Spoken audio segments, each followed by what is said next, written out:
My father used to say, "Watch this man." He's been cited by IGN, The Quartering, Timcast, The Daily Wire, Bounding into Comics, and even Dr. Jordan B. Peterson. It's only too bad Valiant beat him to Gutfeld. Disney insider WDW Pro recently speculated on.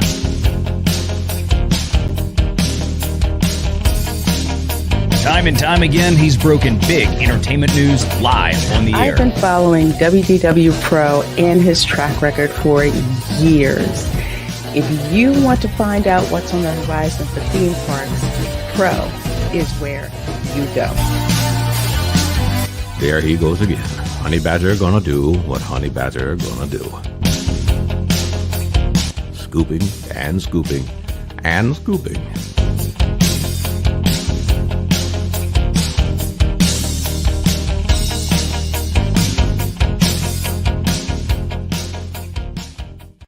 Morty, let's check in on Rian Johnson's new trilogy. Okay.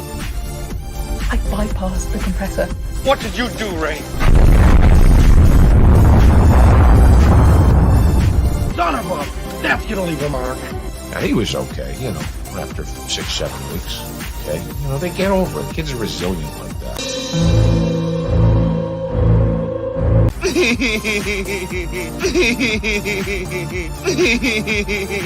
Yeah. I hate it. It's the standard, what would George do? I don't want you here. So sorry, George, I didn't think it would go like this. Plumber, you fools. I've fallen, and I can't get up. Weird. Stay away from liquor, kids. I have always liked Cowabunga. Cowabunga! Now that's more like it, Mr. Wayne.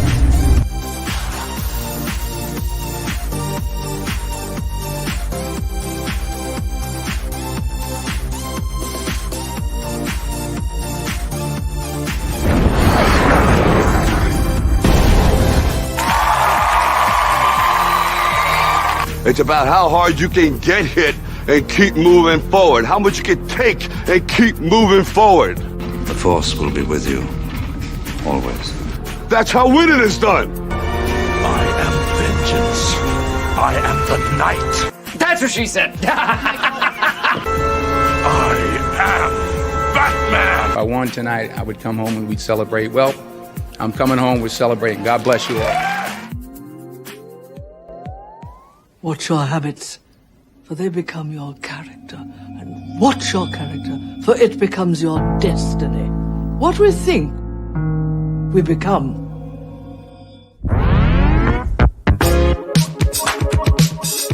Ladies and gentlemen, boys and girls, in just 2 minutes, the lighting at the Magic Kingdom will dim for the performance of the Pro Show. We hope you enjoy and have a magical, truthful time.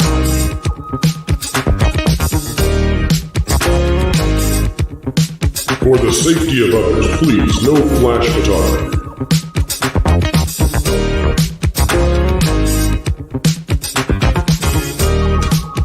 And welcome to Provision 3D. All right, everyone, put on your puppy glasses. Oh boy,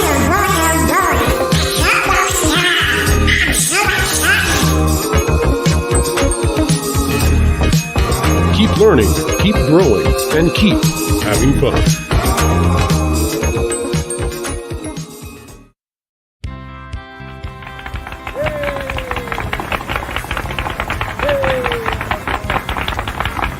To all who come to this happy place, welcome.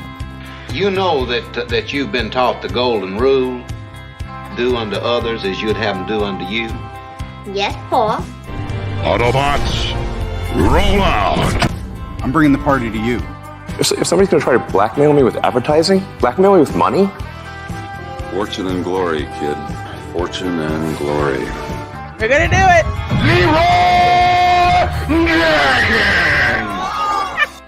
All right, it's time to go to school, son. Come on, get your hands up, man. Are you okay?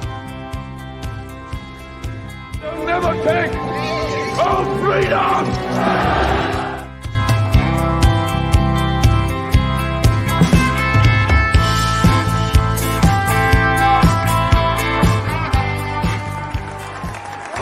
From the redwoods of California to the hills of Tennessee to the Rockies in the Sunshine State and Maine with that bright and shining sea. From coast to coast in North America, it's time for your host with the most, bringing you all the entertainment news that should be fun. Ladies and gentlemen, boys and girls, it's time for the show that explains entertainment and gives journalists the next day's headlines. It's the Pro Show Live! All right, hello, howdy, and how are you, everybody? Let's get that fixed. A little too close up, but hey, guess what? It's time for a close-up and inspection of what is going on with Disney Star Wars as we get ready to put the final nail in the coffin, and Kathleen Kennedy is handing the nail over. She's got the hammer. She's been hammering away, and folks, it is the day. We have now arrived. If you thought the Acolyte was hard to survive, well, guess what? You ain't seen nothing yet. The Force is truly going to be feminized come tonight. The meme turns into reality. A reality, folks, that we love to have, though, on the show is Jonas J. Campbell. Jonas, how are you today? Fantastic. How are you doing, Pro? I'm fantastic. You say you're the host with the most, but that's Beetlejuice. What are you trying to do to me, Jonas? I won't say it 3 times. You can't make me. No. It's right there in the intro, which maybe. You know, the other thing that I need to bring up is we've got a big announcement that I do believe is happening later today. I'm excited for everyone else to start hearing about what we're doing here at that park place. I should say what we're doing, what Pro is doing here on that park place. Well, no, it's not just Pro. There's an entire team behind this. But yes, Jonas, thank you for bringing that up. Tonight, folks, we're going to be having an Acolyte after party, the second one. Of course, we did one last week. It was tremendously successful. More than 2,000 joining us concurrently in the audience, many more later watching and tuning in. Folks, we're going to do it again tonight. We're going to have a wake for Star Wars in the wake of what's going to happen tonight. And during the Acolyte after party, we're finally going to have the opportunity to announce what it is that we've been working on. We're going to be releasing a brand new piece of entertainment, original entertainment that has come from us, from a studio that we have not yet even told you exists, but that we have been working on diligently now for many, many, many months. And you don't have to do an Indiegogo. You don't have to do a GoFundMe. You don't have to hope and pray that we'll deliver one day, 2 years from now. Folks, we're going to tell you what's coming, and then we're bringing it to you Thursday after a special edition of the Pro Show where we'll review Inside Out 2.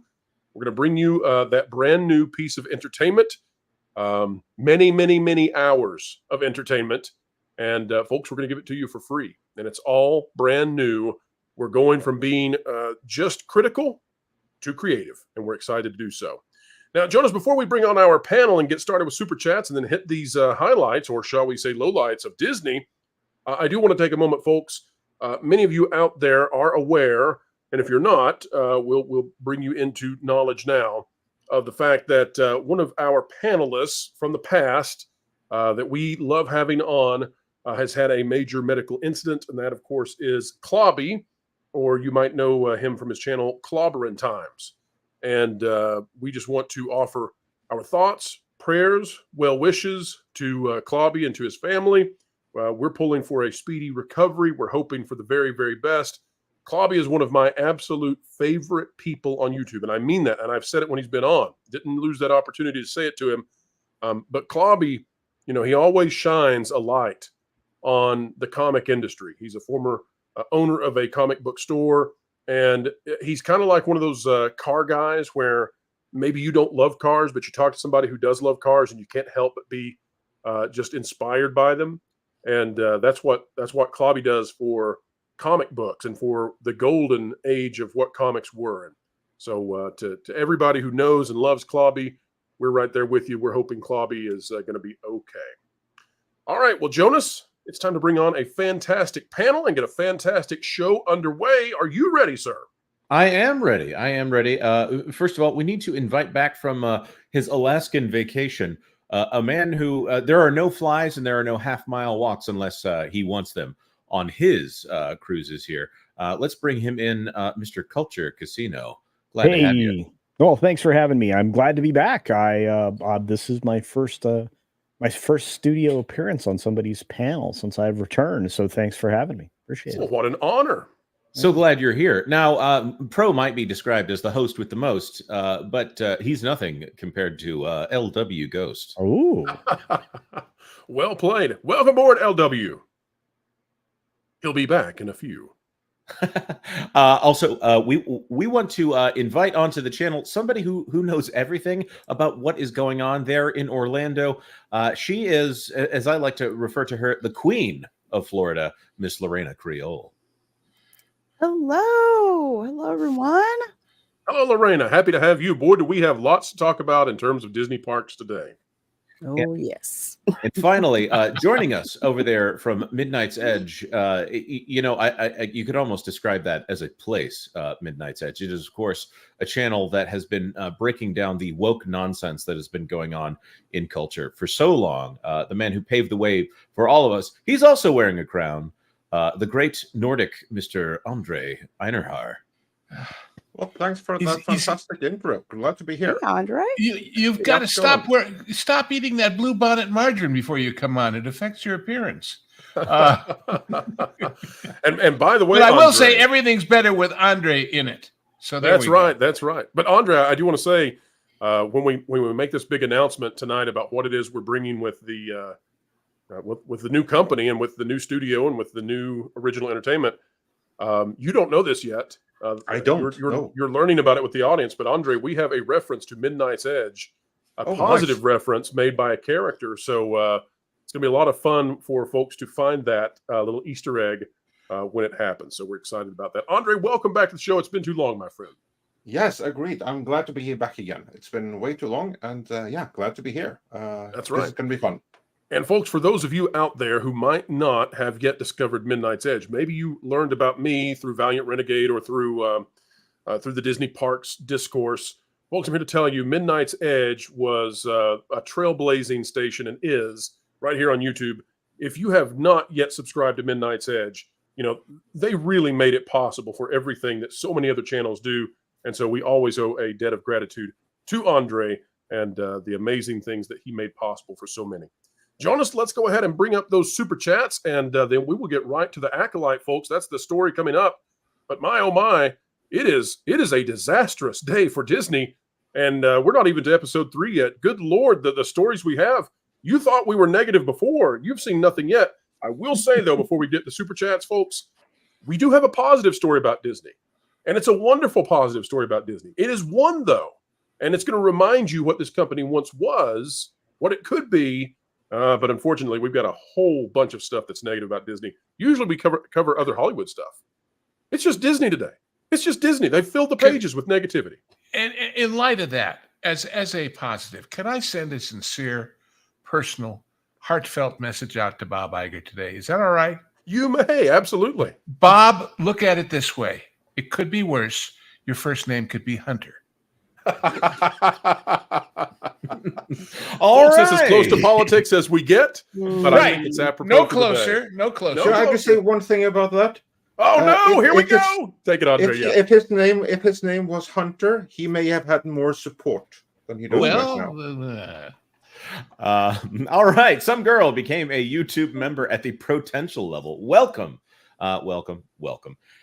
Packing protons for $10. At this point, Disney is just too big to fix. Ooh, that's a good point right there. It needs to be broken up and restored to what it was in the 60s. A theme park and animation company. Get rid of sports, betting, Marvel, Lucasfilm. I'm hearing that it's going to take like 15 years, but they might be taking some of the right steps at Marvel. It'll only take 15 years. Yikes, which is... I'm trying to think how long Disney has had it and put it into the, about 15 years. Ruby Hoove gifted 1 WDW Pro membership, as well as me and my monkey gifted 1 WDW Pro membership. That is very generous of both of you. Thank you very much. And to whoever got those memberships, don't forget to say a thank you in the chat. And finally, here, SFXF13 31-4 Sabretooth Raptor. I just love to say the whole thing. For $5, Mexican Iron Man versus Alf would be an epic pay-per-view event and have 1 billion views and is greater than Disney/Star Wars rooting for Mexican Iron Man. Aren't we all rooting for Mexican Iron Man when it comes down to it? We all definitely are rooting for Mexican Iron Man. But he bribed us with tacos. And That's right. He would say, I could just picture it now. Alf would say, "Ha, I kill me." And Mexican Iron Man would say, "No, I kill you."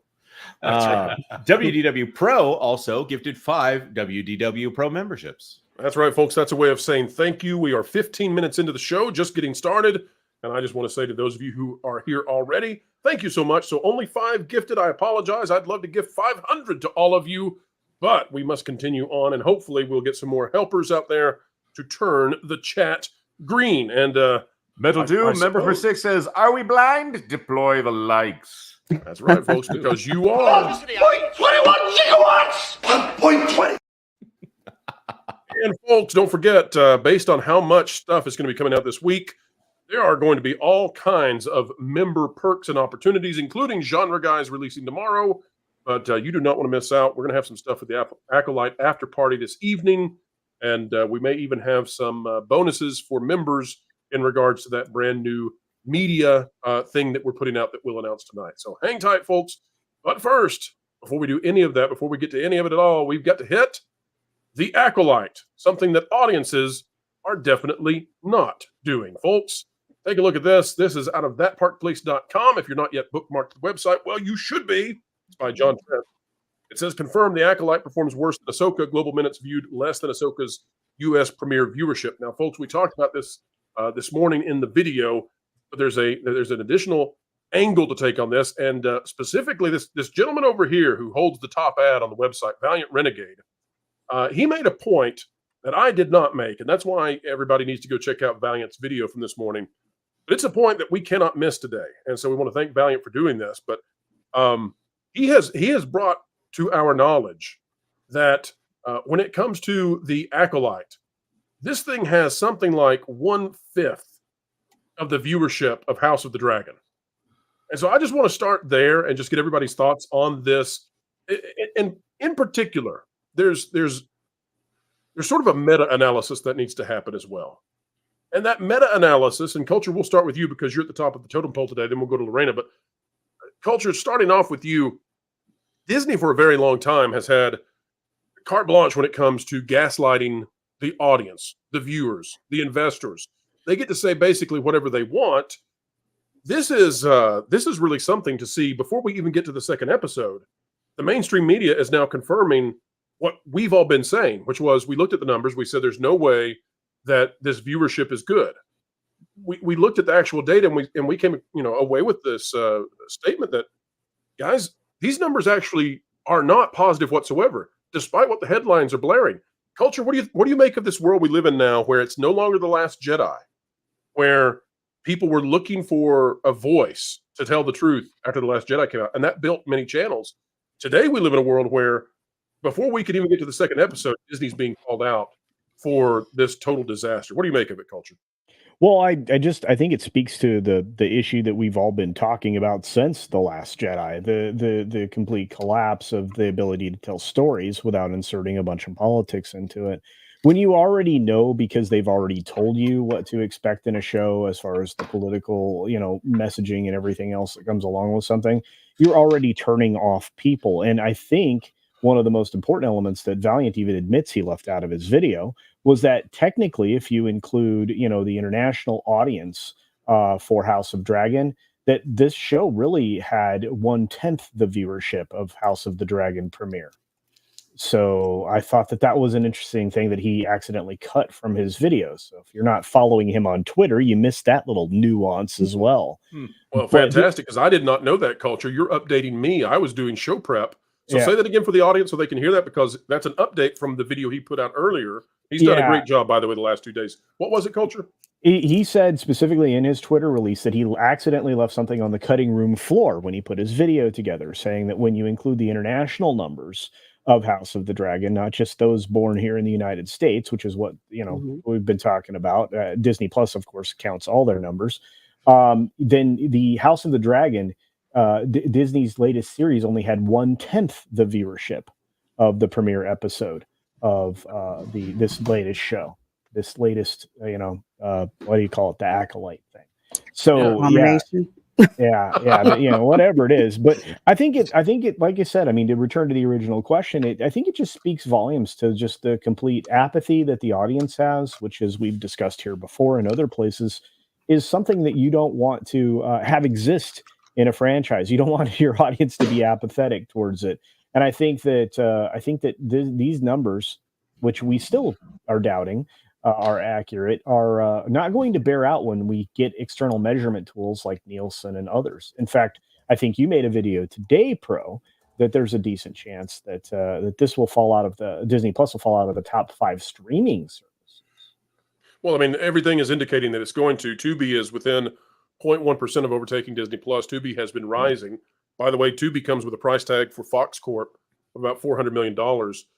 Disney's streaming endeavors have cost them about $100 billion. They're about $30 billion in the hole. That could get worse with Hulu coming up. Lorena, one of the fascinating things about the new, what would you call this? The new journalism landscape, the new media landscape, is that because we can get information so quickly, places like Salon are being left in the dust. Oh, Lord, not this flag. Days ago, by Melanie McFarlane, the Acolyte bait and switch angered some, but many more kept watching. That's why it works. And of course, it's talking about spoilers, folks. You can't spoil what's already spoiled. It's talking about the fact that Trinity dies in the first 7 minutes. But Lorena, here's the deal on this. There was a time when these kinds of websites, they could take confidence in knowing that they would be protected. And so they could put out whatever nonsense narrative they wanted to do. It didn't matter. We wouldn't have a voice.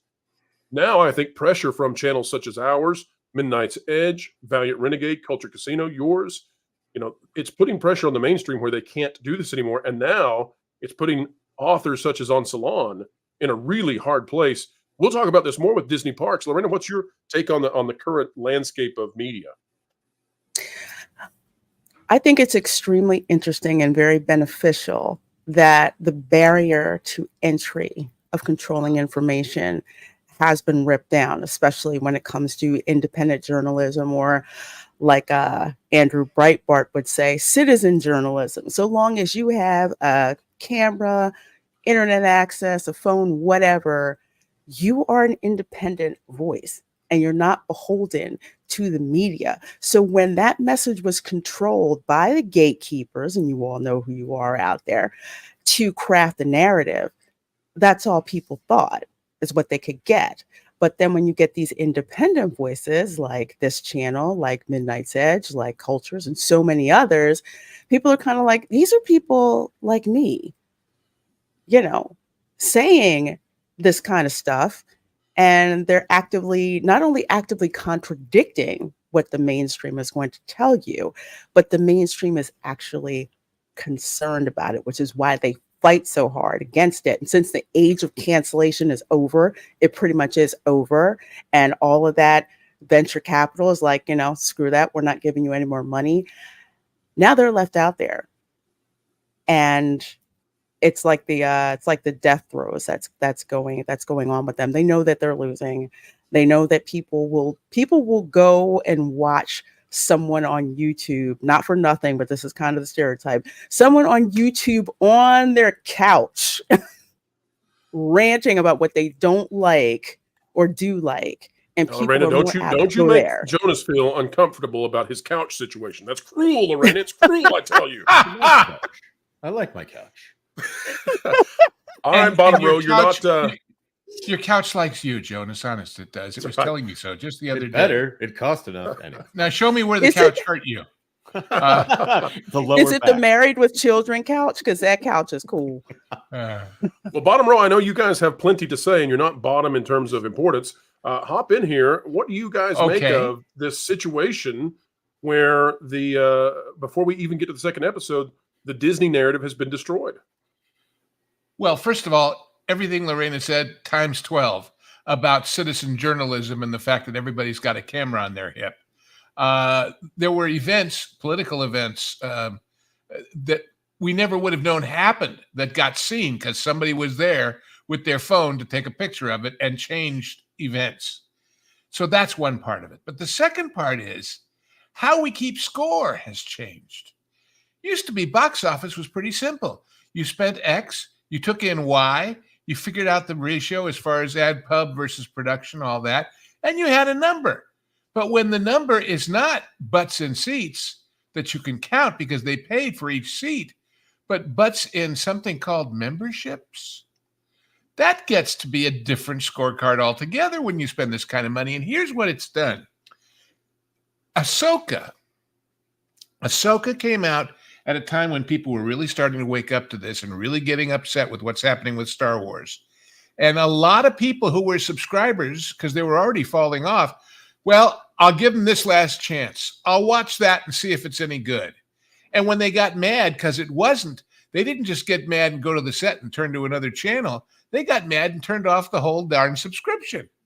Well, that meant that as time went on, during even an 8-episode season or 10-episode, it got worse and worse and worse because it not only meant people weren't watching it anymore and its numbers were down, it meant they weren't watching the whole channel and they weren't paying for it. They were cutting the cord. But I think, and if everybody here, as much as I love you, I would love your take on this, Andre, because this is something I mentioned on a show with Pro a couple of days ago. I think with this one, it's almost the reverse. I think with this one, there's lots of people who didn't watch the first 2 episodes because they'd already given up. And when they're hearing all of this controversy about what's in them and what's about to be in the one tonight that we're told, they're going to watch tonight and tomorrow and the next day more than they did the first one, just to say they couldn't really be doing that, could they? Is that possible? In other words, the worse it gets, the more the viewership might start to bump back up a little because people are so interested in it from an issue point of view, not from an entertainment point of view. As Andre gets to weigh in, I just want to say, Lou, can we call this the Honey Boo Boo effect for Star Wars? Is that where we are now? It could very well be. It's certainly. I tell you what, it's similar to if you think about TV of the past. It's all the people who tuned in at the beginning on American Idol, not to see a great singer, but to see all the screw up, awful audition tapes. They're looking for the bad stuff, not the good stuff. Fantastically well said. There's a story I have about that later in the show I might tell. Andre, you have been queried by Mr. Ghost. What say you? I think that The Acolyte is what you might call a franchise killer. And I think it was always going to be. And I think most fans were prepared for that. I mean, all of us here, we have that have been covering this, we know what The Acolyte was and what it was always going to be. And so did all of our audience. And not just through us, but anyone paying attention in the realm of Star Wars, they knew that already. Now add that early awareness to a generally demoralized and browbeaten Star Wars fan base, which gets more and more browbeaten for every new release. I mean, just look at Ahsoka. Ahsoka was a flop. It was a flop in terms of viewership. It was a creative flop. It was a flop certainly with fan reviews.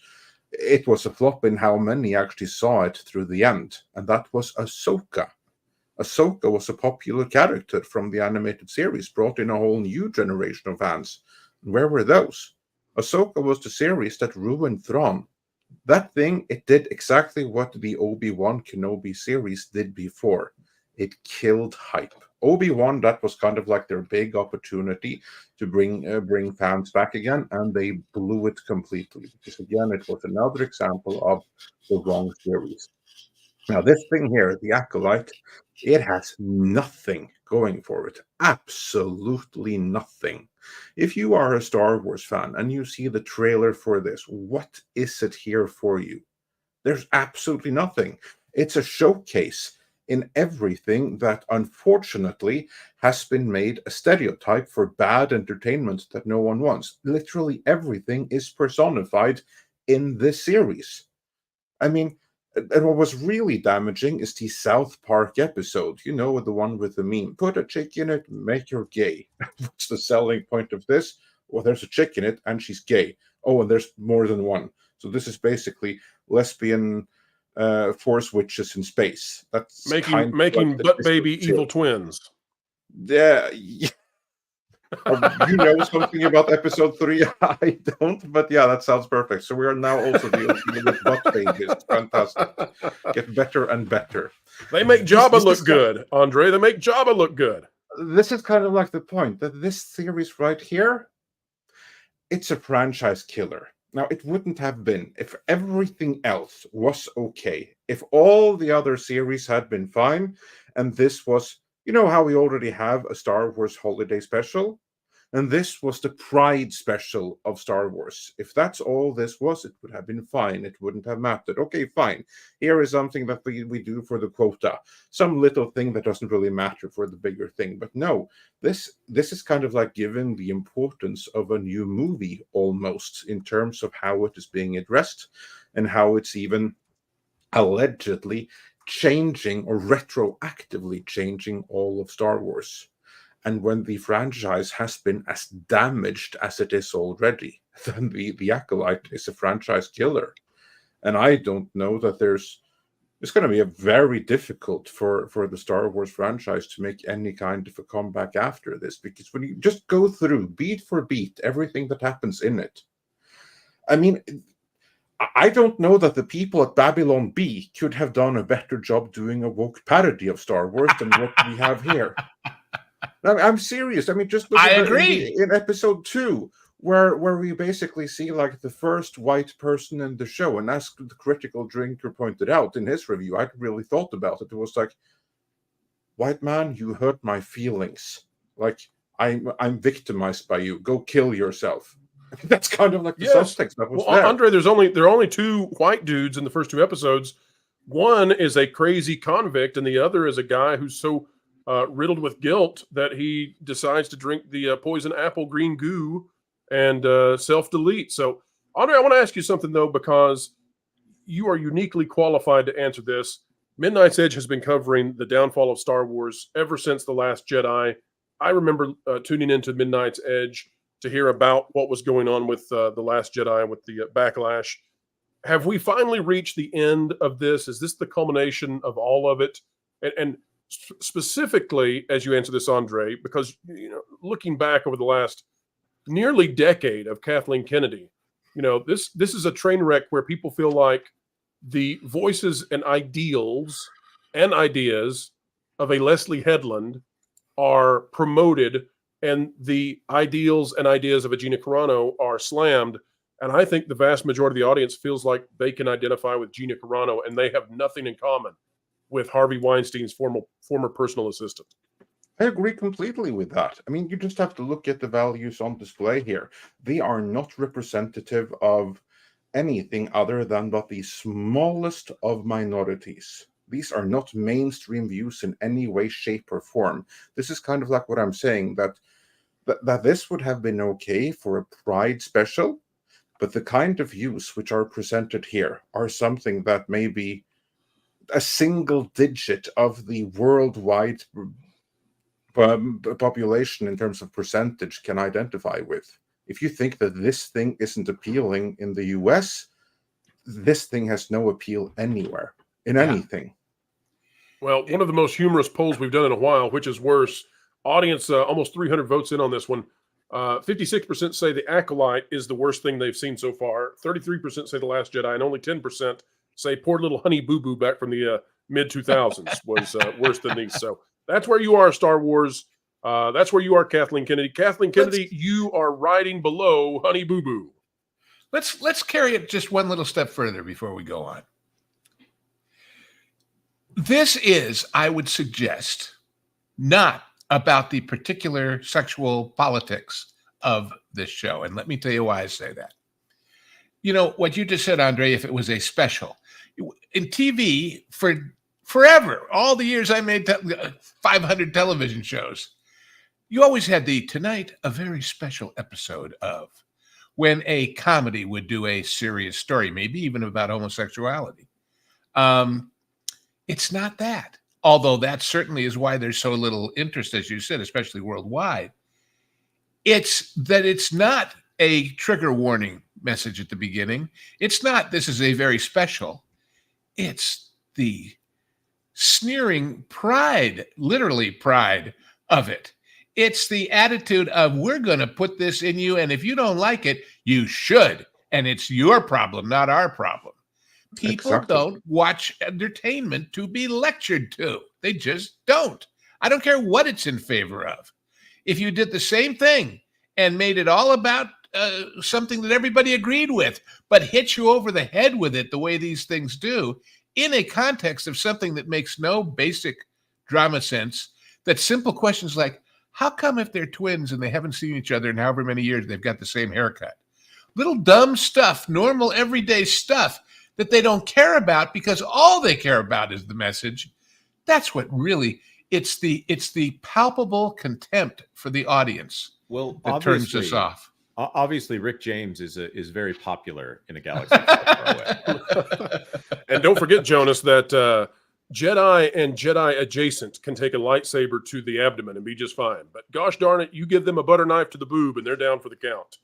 All right, folks, we would be boobs right here if we did not hit these super chats. So, Andre, your final thought, and then Jonas pull up the super chat. Yes, just one final thing, and that is, I'm going to push back a little bit, Lou, right there, on if there had been values that more people agreed with, as in just sensible humanist values, the kind that always characterized Star Trek, for instance, back in the original day. I hate it when people say Star Trek was always woke. No, Star Trek was always humanist, and it promoted humanist values. And you can say the exact same thing about the original trilogy of Star Wars as well, because it was made in the aftermath of World War II. It was made while the Soviet Union was the evil empire. So you kind of like have that duality going right there against of the freedom fighters fighting against an oppressive force. What doesn't work right now is that now the people making the series, the values they oppose, they do it from the point of view where they are the oppressive force. And that's exactly what we see with Gina Carano as well. However much she was smeared, when people look at what she was actually saying, she was just expressing fairly universal attitudes that people can agree with no matter where in the world they are or where they normally stand politically. Whereas the values which are opposed here are the values of the oppressor. Yeah, that's another thing that really doesn't compute with them, or that does not align with the values of the vast majority of the movie-going and TV series watching audience worldwide, and it makes this series all the more dislikable. And when you talked about the evil empire, the subjects of, the victims of, the slaves of the evil empire agree with those human values too, even if they're not legally able to express them when they are under those conditions. That's how you know they're universal. When even, the victims are on your side, not their master's side. The funny thing is, those victims warn against entertainment just like this, because they've seen it before. Yes, that's right. This is the epitome of propaganda from an all-powerful state. It doesn't ask you what you want; it tells you what you should want.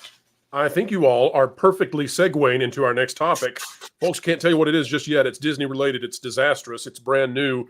Jonas has not yet seen it. So Jonas, get ready. You're going to want your soapbox for this next one because it's right up your alley on things that are going to annoy you. I apologize. But before we go into that next maelstrom of a topic, folks, Jonas, let's bring up those super chats. They haven't done anything to Maelstrom for after they killed it. Anyways, let's go to something amazing that happened. First of all, Tender Warrior gifted 50 WDW Pro memberships, and that's amazing. And then I have not seen this name in the chat before, but Michael Stenberg gifted 50 WDW Pro memberships as well. That's 100 memberships right there, right now. Wow, very kind. Claim them all if there's any left, guys. That's amazing. That's right. And folks, that reclaim the Stenberg name. That's right. Reclaim the Stenberg name with an actual recognized spelling of a legitimate first name. And folks, what this means is, based on these gifted memberships, I'm going to move up the Genre Guys, the brand new episode. We're going to release that later today as a gift, as a way of saying thank you So if you'd like to tune in, member-exclusive content, Genre Guys will be releasing later today. And who knows, maybe some more gifted memberships will happen and turn some more of the chat green. We surely, though, are greatly appreciative. If you want to see universal values, guys, this week's movie's the one. Oh, wow. Both Lauren and I. Oh, wow. Michael Stenberg did it one more time. Oh, my goodness. That's 100 just from Michael right there. And the 50 from Tender Warrior. God, all we need is about 50 more Michaels, and we can reshoot that movie with all the extras. Yeah. Never mind the project we're releasing, folks. We'll remake Star Wars. Gunga Din, starring the entire British Army and all the Tuggies in India.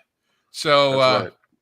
It's a joy. It really It's is. it's awesome, folks. We can't wait to release it for you. Thank you to you both, Tender Warrior and Michael, for making it possible for 150 new members to watch that later today. And folks, I think we need to celebrate. So join with us as we say a huge thank you right now. I want to hear it. Not right now. Yes, now, Dusty Bun. Wait. Okay.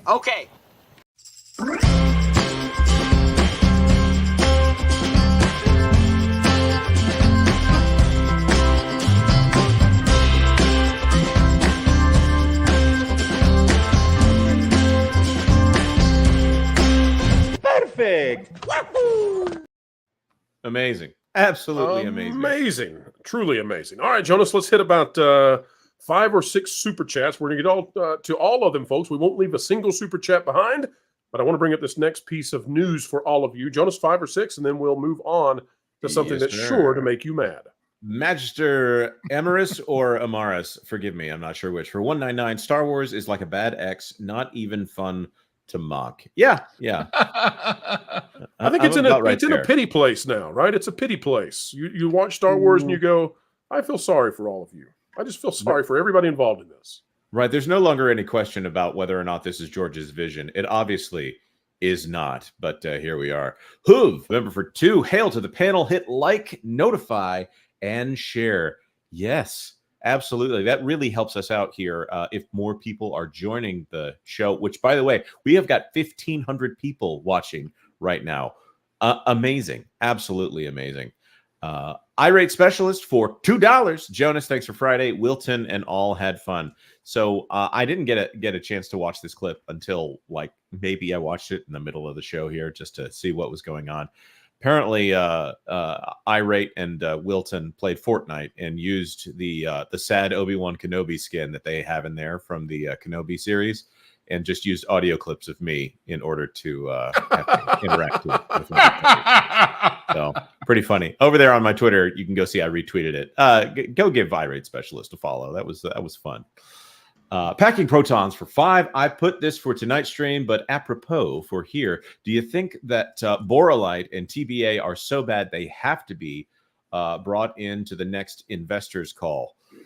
Ooh, if they are brought up, it's going to be that hand wavy. Oh, we had record numbers this year. Our biggest show this year was this show and all that kind of stuff. The Coprolite, I don't think is going to be something that they're really going to want to crow about more than they have to. I don't think they want any attention on this. Well, really. let me ask Lorena about this. Lorena, I'm kind of wondering which one is the bigger disaster that actually hurts Disney with investors. Is it Tiana's Bayou Adventure, or is it what has happened to Epcot after $2 to $3 billion in 6 years was spent? I can't figure out which one is actually worse. That is an excellent question. Man, which one is... You know, in a great movie called The Professionals, there's a line where he says, I've met some SOBs in my time, but you're a self-made man. That's why I think the worst one is Epcot, because Epcot was all theirs to begin with. And the only thing they ruined is what they were able to do once upon a time, not what George did before they ever got to it, which is bad. Don't get me wrong. But I think Epcot is even a bigger tragedy. I really do. But I love Epcot. Lorena, agree or disagree on that one? I agree, but I will say point of personal privilege in my eyes. Tiana's Bayou Adventure is even worse because I have never seen so much PR spin, Disney shill spin. It's hurting them, Lorena. Merchandising over the top. It is so damaging their brand. That It's damaging the shills, though, Lorena. Yes. They're They don't realize it. backing up this stuff, and they're just like, oh, everything is fine. Like that dog meme where everything's burning down. The dog's like, everything is fine. They're like, no, everything is not fine. This isn't like it was, some one-off or meet and greet or something like that. This is one of the biggest attraction and draw at the Magic Kingdom, and they are basically burning that to the ground just to make a point. That's a great point. I'm here to tell you, folks, they're fleeing the shills, and the shills don't realize it. They're playing this like it's always been. I'm telling you, the audience. We're going to cover this in a moment, but the people who hawk the Disney stuff are losing their stuff on YouTube and on X and on Twitter and on Instagram because people are mad and they're not recognizing it. And the degree to which they have to reach. Did you see the Blog Mickey article with a headline that reads, and I quote, yes. Tiana's Bayou Adventure. Wait, let me tell people the headline because you got to hear this to get the level to which they have to reach. Tiana's Bayou Adventure Review, a downgrade, but a necessary downgrade. Yeah, totally necessary. And I'm still waiting for Blog Mickey to respond back to me. It's been like, 2 or 3 days when I'm like, explain to me why this is a downgrade. It's just ridiculous. I'm just glad they're calling it a downgrade now. How about that? Hey, look, I mean, my response was very simply, really? I mean, I was like, "Are you really doing this?" Because you're justifying destroying something that actually had legitimate ties that held everything together. Glorious, like voice acting, wonderful singing, songs that stuck with you. I mean, you're talking about an homage rather than an outright. What did you call it, Lorena? You said something brilliant the other day. You just like beat up on TBA. I said a lot of stuff. I'm trying to. Well, you use the ist and you use the ist word at them, and I was like, yeah. Oh yeah. In a nutshell, I said it's a downgrade to go from a ride you called racist, but is now actually based on a salt mine where slaves worked, which is actually racist. But that's how stupid they are. Lorena, that's how stupid they are in history and culture. That's how stupid these writers are. They declare it's a downgrade. They've already given up the narrative. Now you can't win the argument because nobody's actually going to believe you when you say that it was necessary. Once you call it a downgrade, once you cede that ground, it's over. So they've already done that. But we must continue with super chats. Jonas, please. Yes, sir. Let's see here. Butter Biscuit for $5. Been forever since I said hi. Good stream this morning, Culture. Jonas, you better have started HiQ. Well, gotta deliver, man. Go stick it to Disney. Okay, so I have to beg off on this one for just a little while. Pro can confirm this. I watched the live action Avatar series with my kids. And if I was a grown man coming into this and just watching it on its own, I probably would have a different review of it. But watching that with my kids, it was actually really good and wholesome, and it was a good story about people trying to better themselves and fight against good and evil. And I love the little struggle with Sokka. Is that his name? Zuko. No, Sokka's the bumbling brother, and Zuko is the bad guy. Right. Well, right. Sort of. For now, the anti-hero. Well, yeah. Anyways, I like there's people struggling to be better the entire time, and there's actually some self-sacrifice in there, and there's some cost for these. I won't say anything about somebody finally getting a girlfriend and then she has to give up herself in order to bring the Avatar back. Stuff like that. I'm like, okay. Let me tell you, that's where I've girlfriend been turning into the moon, Jonas. That's rough. Go ahead. I won't make a joke there, but I have not started HiQ yet, but it is on the docket for as soon as I can get done with Avatar stuff here. Now, Pro, I know you said that I could only bring 5 up, but I have to bring this up right here. John Maynard gifted 50 WDW Pro memberships. Wowza. Thank you once again, folks. This is so great. And John, now that you're here and not a moment too late, I would like to share with everyone out there what we are bringing to you this Thursday. John, you've gotten the announcement out of me. Here you go, folks. Here's what we're going to release Thursday. Hello there and hi there from Quick Buck Comics. We've been watching as companies like Disney, Warner Brothers, and Universal all universally suck. And then we watched as companies like Rippaverse and Big Man Comics came in to save the day. That's when we realized we could make crappy comics and do it the cheap way by not doing the hard work that Rippaverse and Big Man Comics were doing. We've got characters like John Maynard, William Thompson, and Staccato DDS. Why? Because we stole them from the WDW Pro audience. Because making characters is hard. And by the end of every comic, you get to draw your own panels. Why? Because art is hard. But please, folks, when you're done, make sure to buy our coffee that's made by someone else with our label slapped on it. Why? You guessed it. Making coffee is hard. All right, folks. And no, that is not actually what we'll be announcing and releasing this week. But again, folks, tune in to the Acolyte After Party this evening. We're going to tell you what it is exactly that we are doing with a brand new studio. Well, sort of. It's a studio that's been operating in secret for months now. And we're going to be releasing brand new content. We'll tell you what's on the way. But I can tell you what's on the way right now, folks, and that is a brand new story. Jonas, here we go. Get your soapbox ready, sir, because oy vey. Take a look at this. Variety has the video out for Inside Out 2. Here is the post/tweet. Apologies to Elon Musk for daring to call it a tweet. Inside Out 2 screenwriter Meg LeFauve talks about how her own experiences as a, quote, anxious kid helped inform Riley's story in the Pixar sequel. Jonas, before I even play this video, can you tell the folks out there why having anxiety be introduced to 5-year-olds is probably a bad idea? Well, there's a concept in the medical community and also in the psychiatric community called atriogenesis, where sometimes the cure actually causes more problems than the disease itself. And specifically, when you try to tell someone that they need to get over their anxiety, they may not be aware that they have anxiety, or telling someone that is young, that is scared, that know that they don't have something that they're scared of. In fact, they have a disease that causes them to be scared, even when they shouldn't be scared. That can cause anxiety. It's like telling someone that they're in denial about their problems. It creates a doubt in their own mind about whether or not they actually have a problem.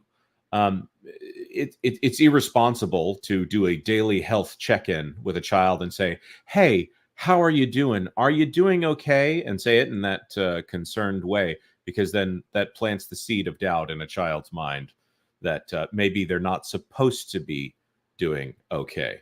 Is that a good? Well, in that case, that's a perfect intro. It's a perfect intro. And folks, one of the reasons that we're concerned that the box office for Inside Out 2 might not be wonderful is because it's hard to sell to families the idea that their kids are going to be hugging on to anxiety plushies in 2 weeks. It's tough to get them to go buy the anxiety Happy Meal, if you get my drift. And all of this was totally unnecessary because Disney could have simply named this character Worry, and Worry would have been just fine. Nobody's going to be panicking about worry, because even little kids can be worried about things, but anxiety, that's a different story. So how do we get to the point where we have anxiety as a character in a movie aimed at 5-year-olds? We're about to watch the video to find out, folks. As we do, I just want to remind you that this Thursday at about 5:30 p.m. Eastern time, we're going to have a special edition of the Pro Show where I will be reviewing Inside Out 2. I'm going to go to the very first available showing public, because we don't do quid pro quos here. We don't take early access to anything. So we'll watch it at 3 o'clock p.m. Eastern time, and then I'm going to rush to get in the studio to do the live show, and we'll do it then. Folks, here's what we have from Meg LeFauve, who is a screenwriter for Inside Out 2. Here's what she says. You know, what is it like getting back into Riley's emotions and really getting a chance to explore, this complicated subject of anxiety and how to manage it, especially as a young person? Well, I was an anxious kid. My father called me Moody Meg. And at the time, I thought something was wrong with me because I didn't understand that everybody had it. And I didn't understand that my imagination and my anxiety was also the writer that in me, the artist in me coming online, and it didn't have anywhere to go. So it was making up all kinds of stories. So as soon as I began to write and claim myself as just a writer, you don't have to be the best writer. You don't have to write well, but you have to, if that's what you are, you have to be yourself. And so that's what I love about this movie. All right, so I want to play the last part one more time, and please don't be distracted by the young ladies to the bottom left who are having a very good time. But I want to play this one more time, folks. Pay attention to what she says about quality of writing. One more time. Just in me coming online, and it didn't have anywhere to go, so it was making up all kinds of stories. So as soon as I began to write and claim myself as just a writer, you don't have to be the best writer. You don't have to write well, but you have to, if that's what you are, you have to be yourself. And so that's what I love about this movie. All right, so I don't want to make too much of something. At the same time, the idea that you don't have to be good at something and that you should just do it if it's who you are, that doesn't work in the real world. And so this person needs to consider that, if I hire a painter, they need to paint well.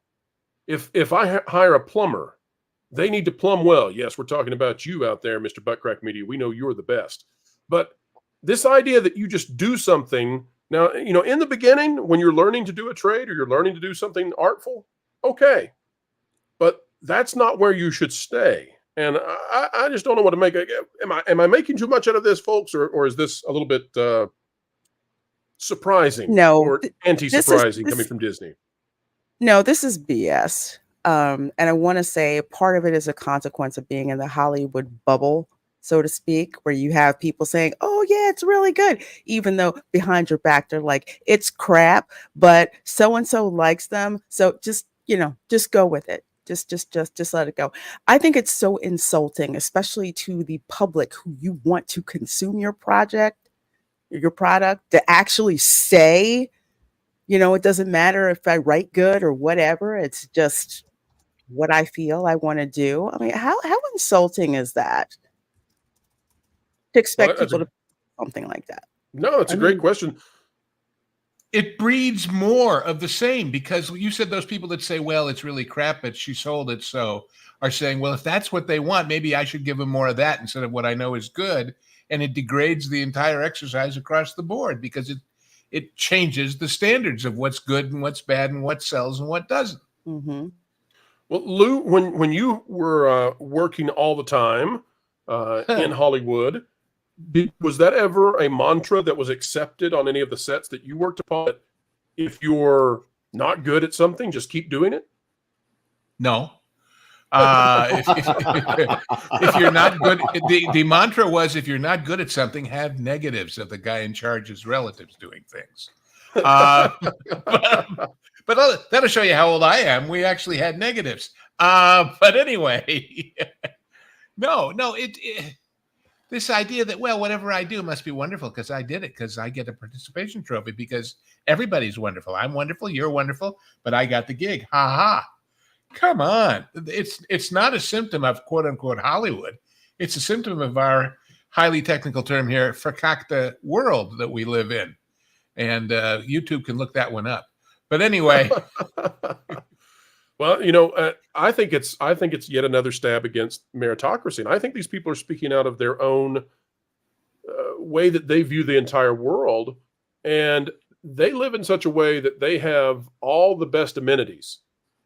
And so they have these people really do have the prominence, the prestige, and perhaps even the good fortune to not care if they're good at something. But I'm here to tell you that if you live in poverty, you don't have that kind of ability, right? You need to actually be good at things to rise out of it. If you live in a third world country, you actually need to be good at things. You can't be a singer, if you're trying to rise out of being in a lower part of the socioeconomic status in the United States. You have a hard time rising out of that if you determine, hey, I'm going to be a singer and you can't sing. Culture, I see you've got a thought.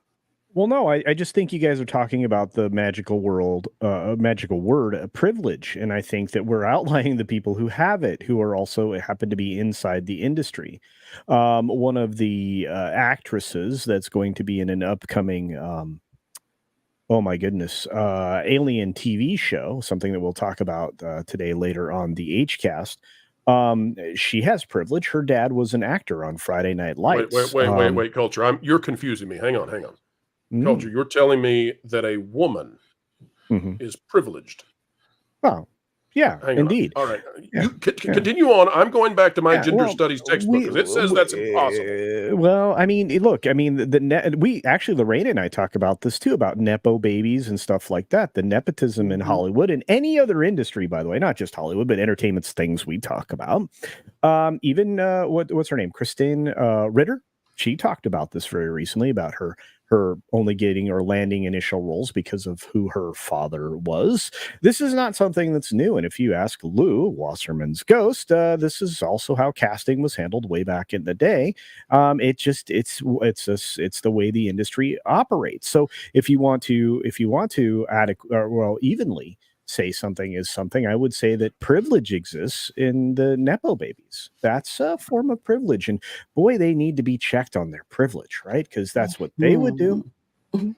Oh, and then the funnier part is when their famous father, mother, sibling, friend who gets them the gig, and they say, you got to work hard and do it all yourself after I get you the open door to do it through.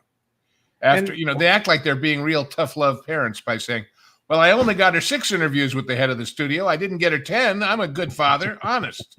Well, maybe they have to say this, though, because currently they're projected to make, and by the way, I think the projections are optimistic, but they're projected to make less than the original Inside Out. And that's in spite of the inflation of movie tickets in terms of the prices. So they're not in a great spot, and they've got to control the narrative. So surely, that's got to be taking a hit. You got to think if you're doing a sequel, and you're going to be pulling in 70% of the original audience in the first weekend, and who knows after that, it cannot be a good feeling. It might set these people back, even if they're not willing to outwardly say it. It may come in these nascent forms of saying, well, even if you're not a good writer, you should be a writer. It's got to come out of you. It's who you are, darn it. Well, I will remember say the one thing that's not being said here is it's okay if someone wants to write things that are horrible and they love them in and of themselves. It's a completely different thing when you need $150 million of movie to back that up. God, I read a great article on that whole subject on that Park Place the other day, written by some ghostly guy about it's all well and good if you think you're a creative genius, but that doesn't mean it's going to pay the rent. Exactly. Accountability matters. Accountability matters. And the problem is that when it fails, what Disney traditionally, the new Disney tradition, the Iger tradition, they changed the terms of the engagement. In other words, you just said, gee, if it's only getting 70% of what it got, that's not good. They'll turn around and say, hey, we got 70% of what we got. Isn't that great? Yeah. And either way, it doesn't pay the bills.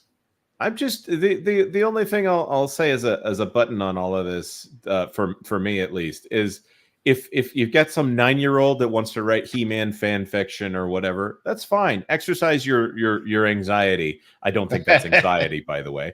I think there's just so much. It is for the parents who have to read it.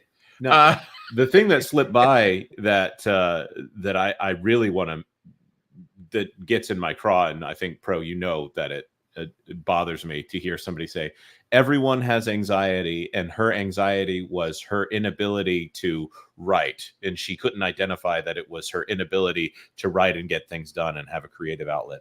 These people, they're taking a mental health diagnosis and turning it into something that everyone has. Just like they want to say who you prefer to bed with is some kind of, it makes some statement about who you are, that it becomes your identity. No, everyone has stress. Everyone has stress. Not everyone has anxiety. Wait a minute. Anxiety is something that what? Well, I mean, are you saying that these people are narcissists? No, I think they're misguided, thoroughly misguided here. When they try to tell, especially when they try to tell 4-year-olds, which that's what the audience is for a Disney movie, whether or not Pixar wants to admit it yet. Pixar is making movies for teenagers and above, even though Disney Channel and below is capped out at 14 years old. Trying to tell everyone that anxiety is just a part of life is like telling everyone that a car payment is just a part of life. That's dangerous. And in fact, I feel like in both instances, someone is trying to sell something, possibly a medication or a car in the other instance here. This is the thing that bugs the living crap out of me about these people, that they feel that everyone has to be exactly like them, that they are in fact willing to accept their own problems and their own inadequacies because they had to do that in order to live their lives. Whereas my children are going to be taught about stress and getting past stress. And yes, sometimes you can be a little bit frazzled, if you want to use a phrase like that. But to say, no, that's like saying headaches are a part of life. No, that's something that you take an aspirin and you get past it. You don't dedicate your entire life to trying to come to an identity as a person who is part of the headache suffering community. And what happens is you become somebody who cannot tell whether you should be taking an aspirin or getting a CAT scan because you've got a brain tumor. It's all headaches. Right. Well, Andre, Agreed. let me go to you and ask, Andre, do you have a read on how you think Inside Out 2 is going to perform relative to prior Disney animated films? I think this is going to be another disaster, just like the other most recent animated Disney films. And we can see exactly why in this interview right here. As you all pointed out, here's a woman who's talking about, my identity, my experience, my anxiety. Me. You don't really have to be a good writer. That's not necessary for these things. You just have to be authentic to yourself. Because what are we if not self-inserts into the story? This is obviously going to be a disaster, right? I do not think that any kind of goodwill from the first Inside Out movie is going to be able to outmaneuver the bad will surrounding the Disney brand right now. I think everyone who saw the first Inside Out and remembers it knows that it's a different Disney right now. And because these would be the same people that went to see all of the most recent Disney movies as well. If they went to see Strange World, they would have been burned as hell on that. If they saw Wish, they would have been bored to tears by that. They would have been basically burnt and bored by everything that has come out recently. Why would anyone think, Inside Out 2, everything is different now? Well, anyone who thinks that are going to get a reality check the moment they see this. Word of mouth is going to be horrible. There's no reason at all to be optimistic about this. This woman right here just let everyone know, you don't have to see this, because here you have a woman with mental health issues, and she injected that into the story. There was no need to be a good writer, because it's just the self-insert of the crazy people in Disney that all have mental issues, and that's what made up this movie. It's going and look to at be a how disaster. happy she is about it. Of course, she's so look proud. At the smiles. Yeah, I'm sick. Aren't I wonderful?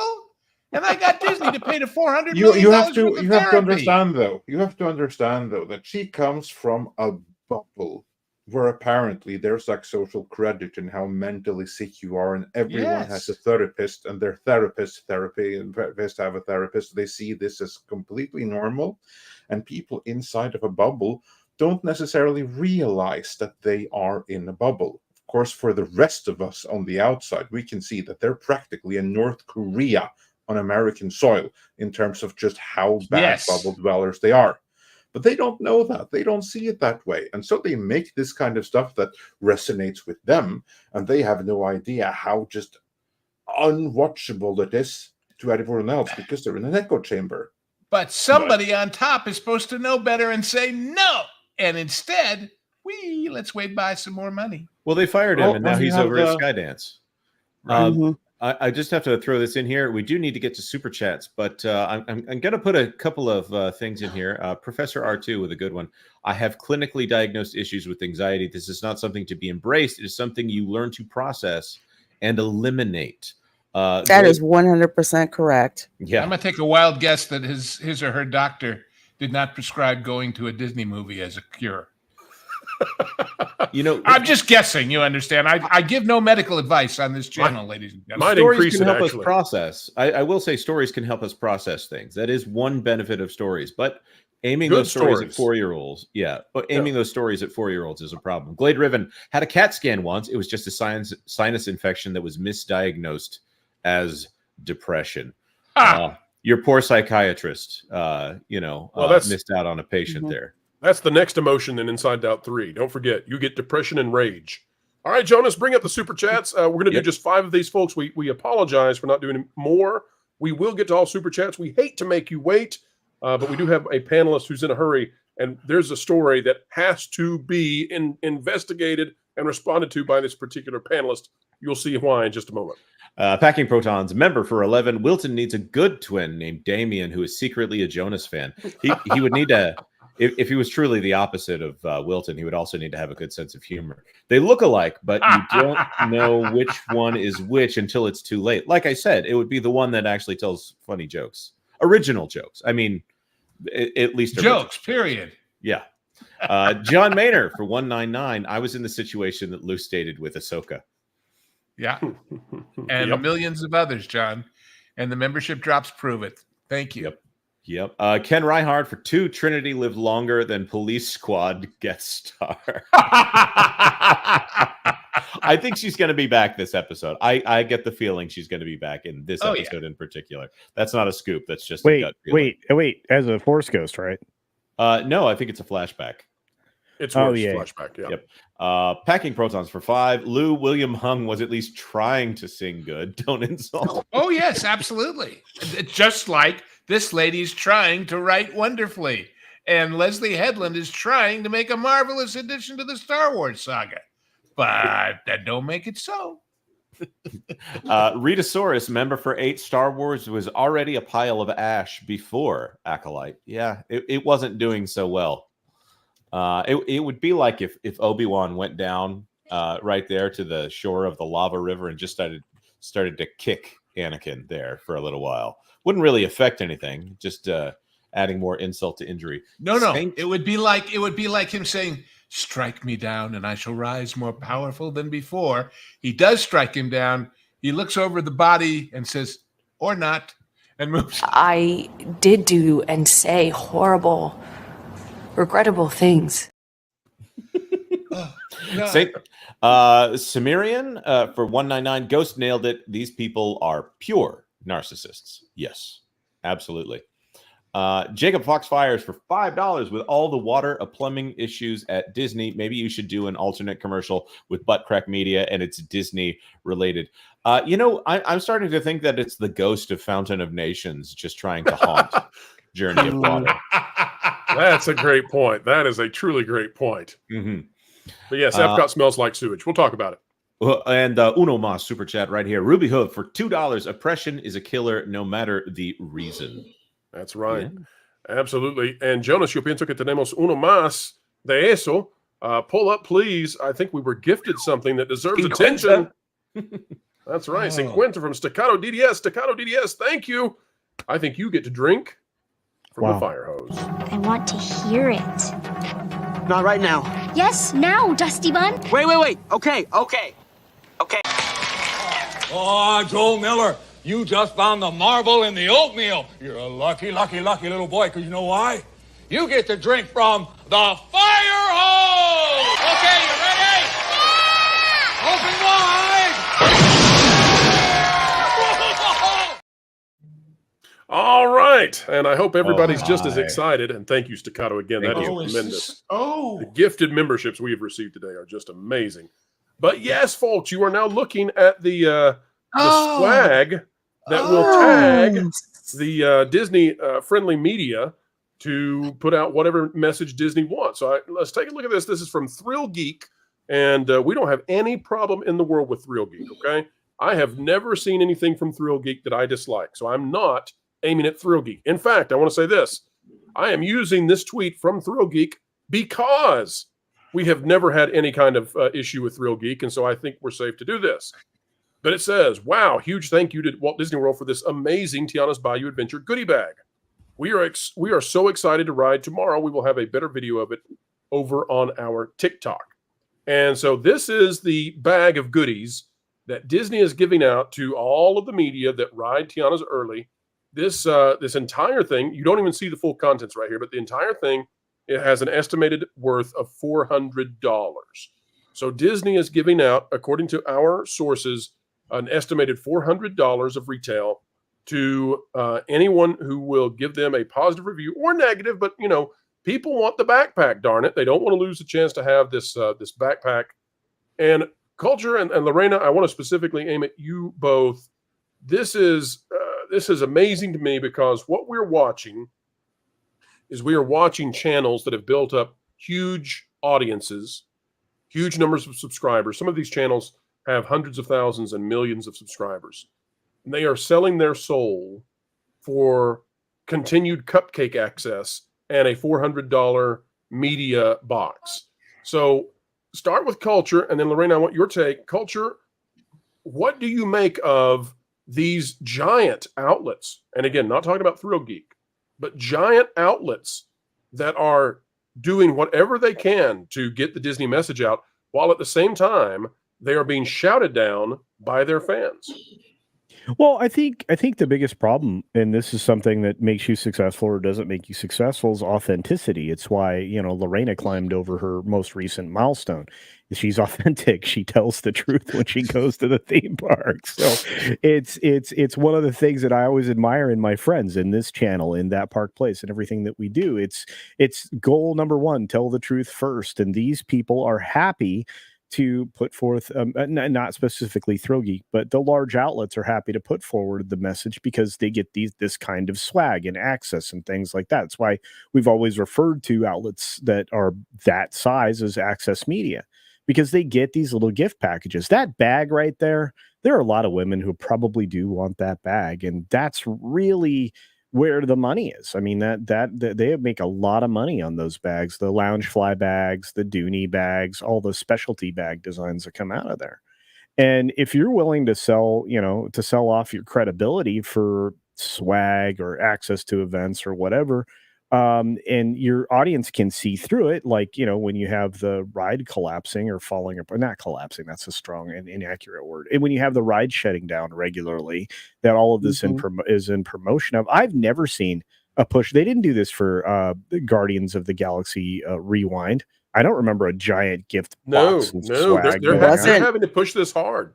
Yeah, it speaks to the massive issues. First of all, they knew this was coming. They knew that what they were doing was wrong. You know what? I'm going to let Lorena finish this because she's been killing it lately. So go for it, Lorena. Oh my gosh. I've never seen, I don't want to use the word bribe, but we'll just say sweeten the pot, so to speak, for folks like this to say good things about the attraction. And granted, I'm a little prejudiced about this because I'd listened to Clownfish TV for years talk about when they were access media and what Disney did or did not want them to say. So you're not getting stuff for free here. The price that you're paying is your credibility and your autonomy. One of the things that I like about not being access media, and I don't ever want to be access media, is that I can give you the straight entire truth about this for what's going on. They knew they were wrong when they did this overlay with this ride. They knew it was freaking problematic, and now they're propping it up by quote unquote sweetening the pot with certain influencers, with reach, with viewers who will say, well, if they say it's good, then I guess it is good. It's like when the Galactic Star Snoozer came out, right? And you saw all of these channels who got to go. And the question that repeatedly getting asked was, did you get this for free? Did you pay your own money? And people weren't getting answers to that. And say when you're getting this stuff gratis and you're not saying that, how can we trust for you to give us an unbiased opinion? I'll also add that according to some things that we've seen, there were people who said they paid their way on the Star Cruiser that also got invited to that media day. So, interesting. So let me ask you guys a question though, then, and this is open to anybody. These media outlets, they already carried the water for Disney on the Galactic Star Cruiser, and they already lost huge parts of their respect, their cachet with people paying attention to them. Now they're at Tiana's Bayou Adventure. Is it worth it to tell your audience that something they know is not great is fantastic for the swag bag, if what it means is that you're on the wrong side of 90% of the public opinion, to the point that you post pictures of your little swag bag and your comments are filled with, bribery claims. What are they thinking to do this? They're not thinking. They're really thinking, and this is just me, that people are just going to blindly follow me. And I want that Disney. Dang it, I want that Disney cupcake. I want that cupcake all the time. I want to go to every cupcake party. And Lorena, dang it, if I have to burn down my credibility, yes, if I have to burn down my credibility to do it, then dang it, that's what I'll do. Because I want to be the first one with the new cupcake to take a picture and take a video and tell you why you should get it. Okay, Lorena. Then let's make a distinction here. We're going to do an official thing. This is a ceremonial change in the way we handle things here, folks. From now on, here on the Pro Channel, a pixie duster is someone who is a true believer, a quasi-religious follower of Disney, but a cupcaker is someone who will do it just for the goodies. They want the sweets, baby. Sweeten the deal. But they're going to say they're both. They're going to say, well, I was going to do it anyway. I might as well take the cupcake. But see, look. First of all, you said change, make a difference, or change how they do business. They're not changing a damn thing. They've been this way since day one. They said, wow, I like this anyway. This is that ideal job, but that it does something I actually like doing instead of all those terrible jobs where you don't. But I'm sure as heck not going to sacrifice it. Here's the other thing. These people, by putting these pictures up, are giving the game away. And Disney should have told them, we're giving you this. You cannot put it on the air. You cannot put it out there. Because Disney should know better that the moment they do that, the game's up, the jig is up. But here's the other thing. Let us say they influence people to, I don't care what everybody else is saying. My friend so-and-so who took the cupcake says it's good. I bet it's good. Does anyone who loves or hates this think that a person who pays the price and pays for the fast pass, pays for the hotel maybe and the trip and all that to ride this new ride, because that's my reason for going, after they've done it once, those of you who've done it, would you do it a second time? Would that be your reason for going back? This is not a re-rideable, bring me back for more, I liked it so much I want to stay there and do it all day kind of thing, and they can't change that.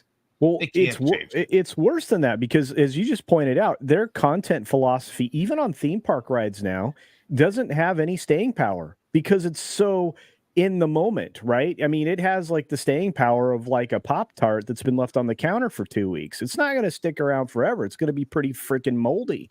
Nobody wants to see this thing twice. But what's worse is they know this is bad and they have to shove as much merch out as they can, because unlike other attractions, let's say Peter Pan, for example, they can live and they can live forever on that. One of the reasons they haven't touched Peter Pan yet is I think they realize that the outcry is going to be even worse, but B, they may stop selling merchandise. This thing couldn't sell merchandise to save its life.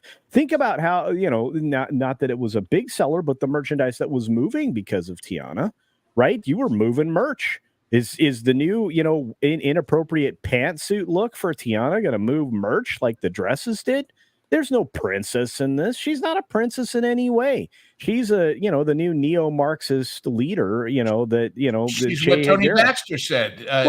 Indiana Jones as a princess, or vice versa. I was just going to say she's basically Che Higuera in this case, but no, I mean, you might be more accurate. It's just you could definitely wrap her up in that thing, and that's just not the way to market her. She is an elegant, wonderful, cute little princess that they should have stuck with. That movie is brilliant. But Culture, that's not what you doubt that 5-year-olds would rather put away the dress and put on the pantsuit. How dare you, Culture? Lorena, explain to us why even the costume that Tiana is wearing is offensive to history. What's going on there? Oh, Lord.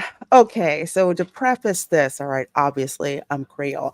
Obviously, I've had grandparents, especially grandmothers, who have told me at this period in time, no Black woman worth any breeding or any social standing would be caught dead wearing pants, especially in the South. That was a freaking no-no. The only women who wore pants were progressive feminists who were trying to push against society. So that's suffragettes, exactly. Tiana was operating a salt mine, so let's not put it past her. All right, keep going, Lorena.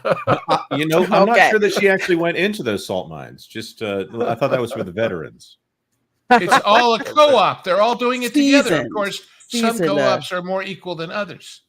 But the other thing that we have, so there's that, of course. Second thing, environmental wise, 105 degrees with the heat index. No one is wearing clothes that tight to your body. You would pass out and possibly beat yourself from heat stroke. So environmental wise, that would not make any kind and of if you were sense. They wouldn't hold a crease in those pants the way they do in that ride, that's for sure. They'd be sopping wet rags in about 30 seconds.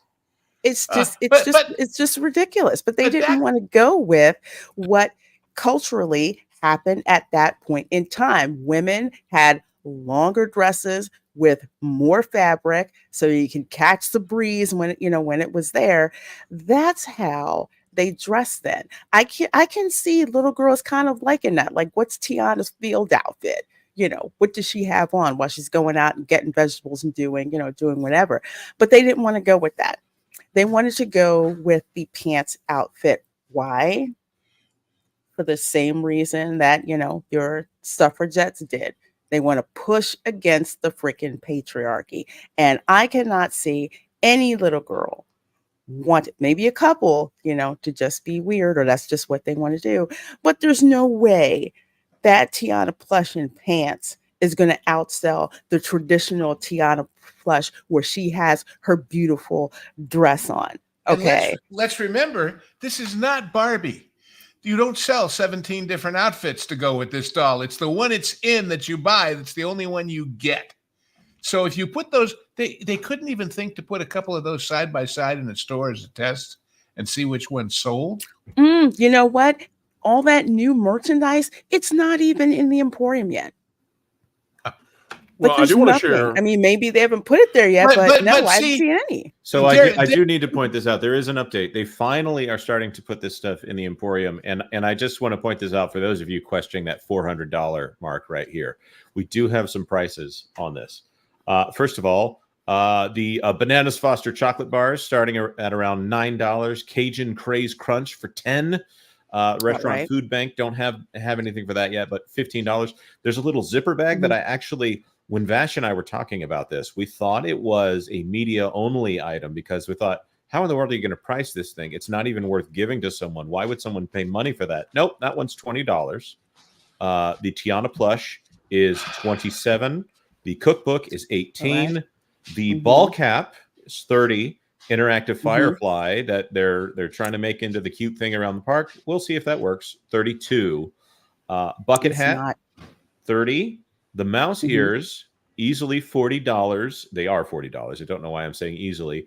The magic band is $45. And the one that really takes the cake, $78 for the Tiana's Bayou Adventure Loungefly backpack. And any of those can be yours right now on eBay. There you go. That bag is not going to sell.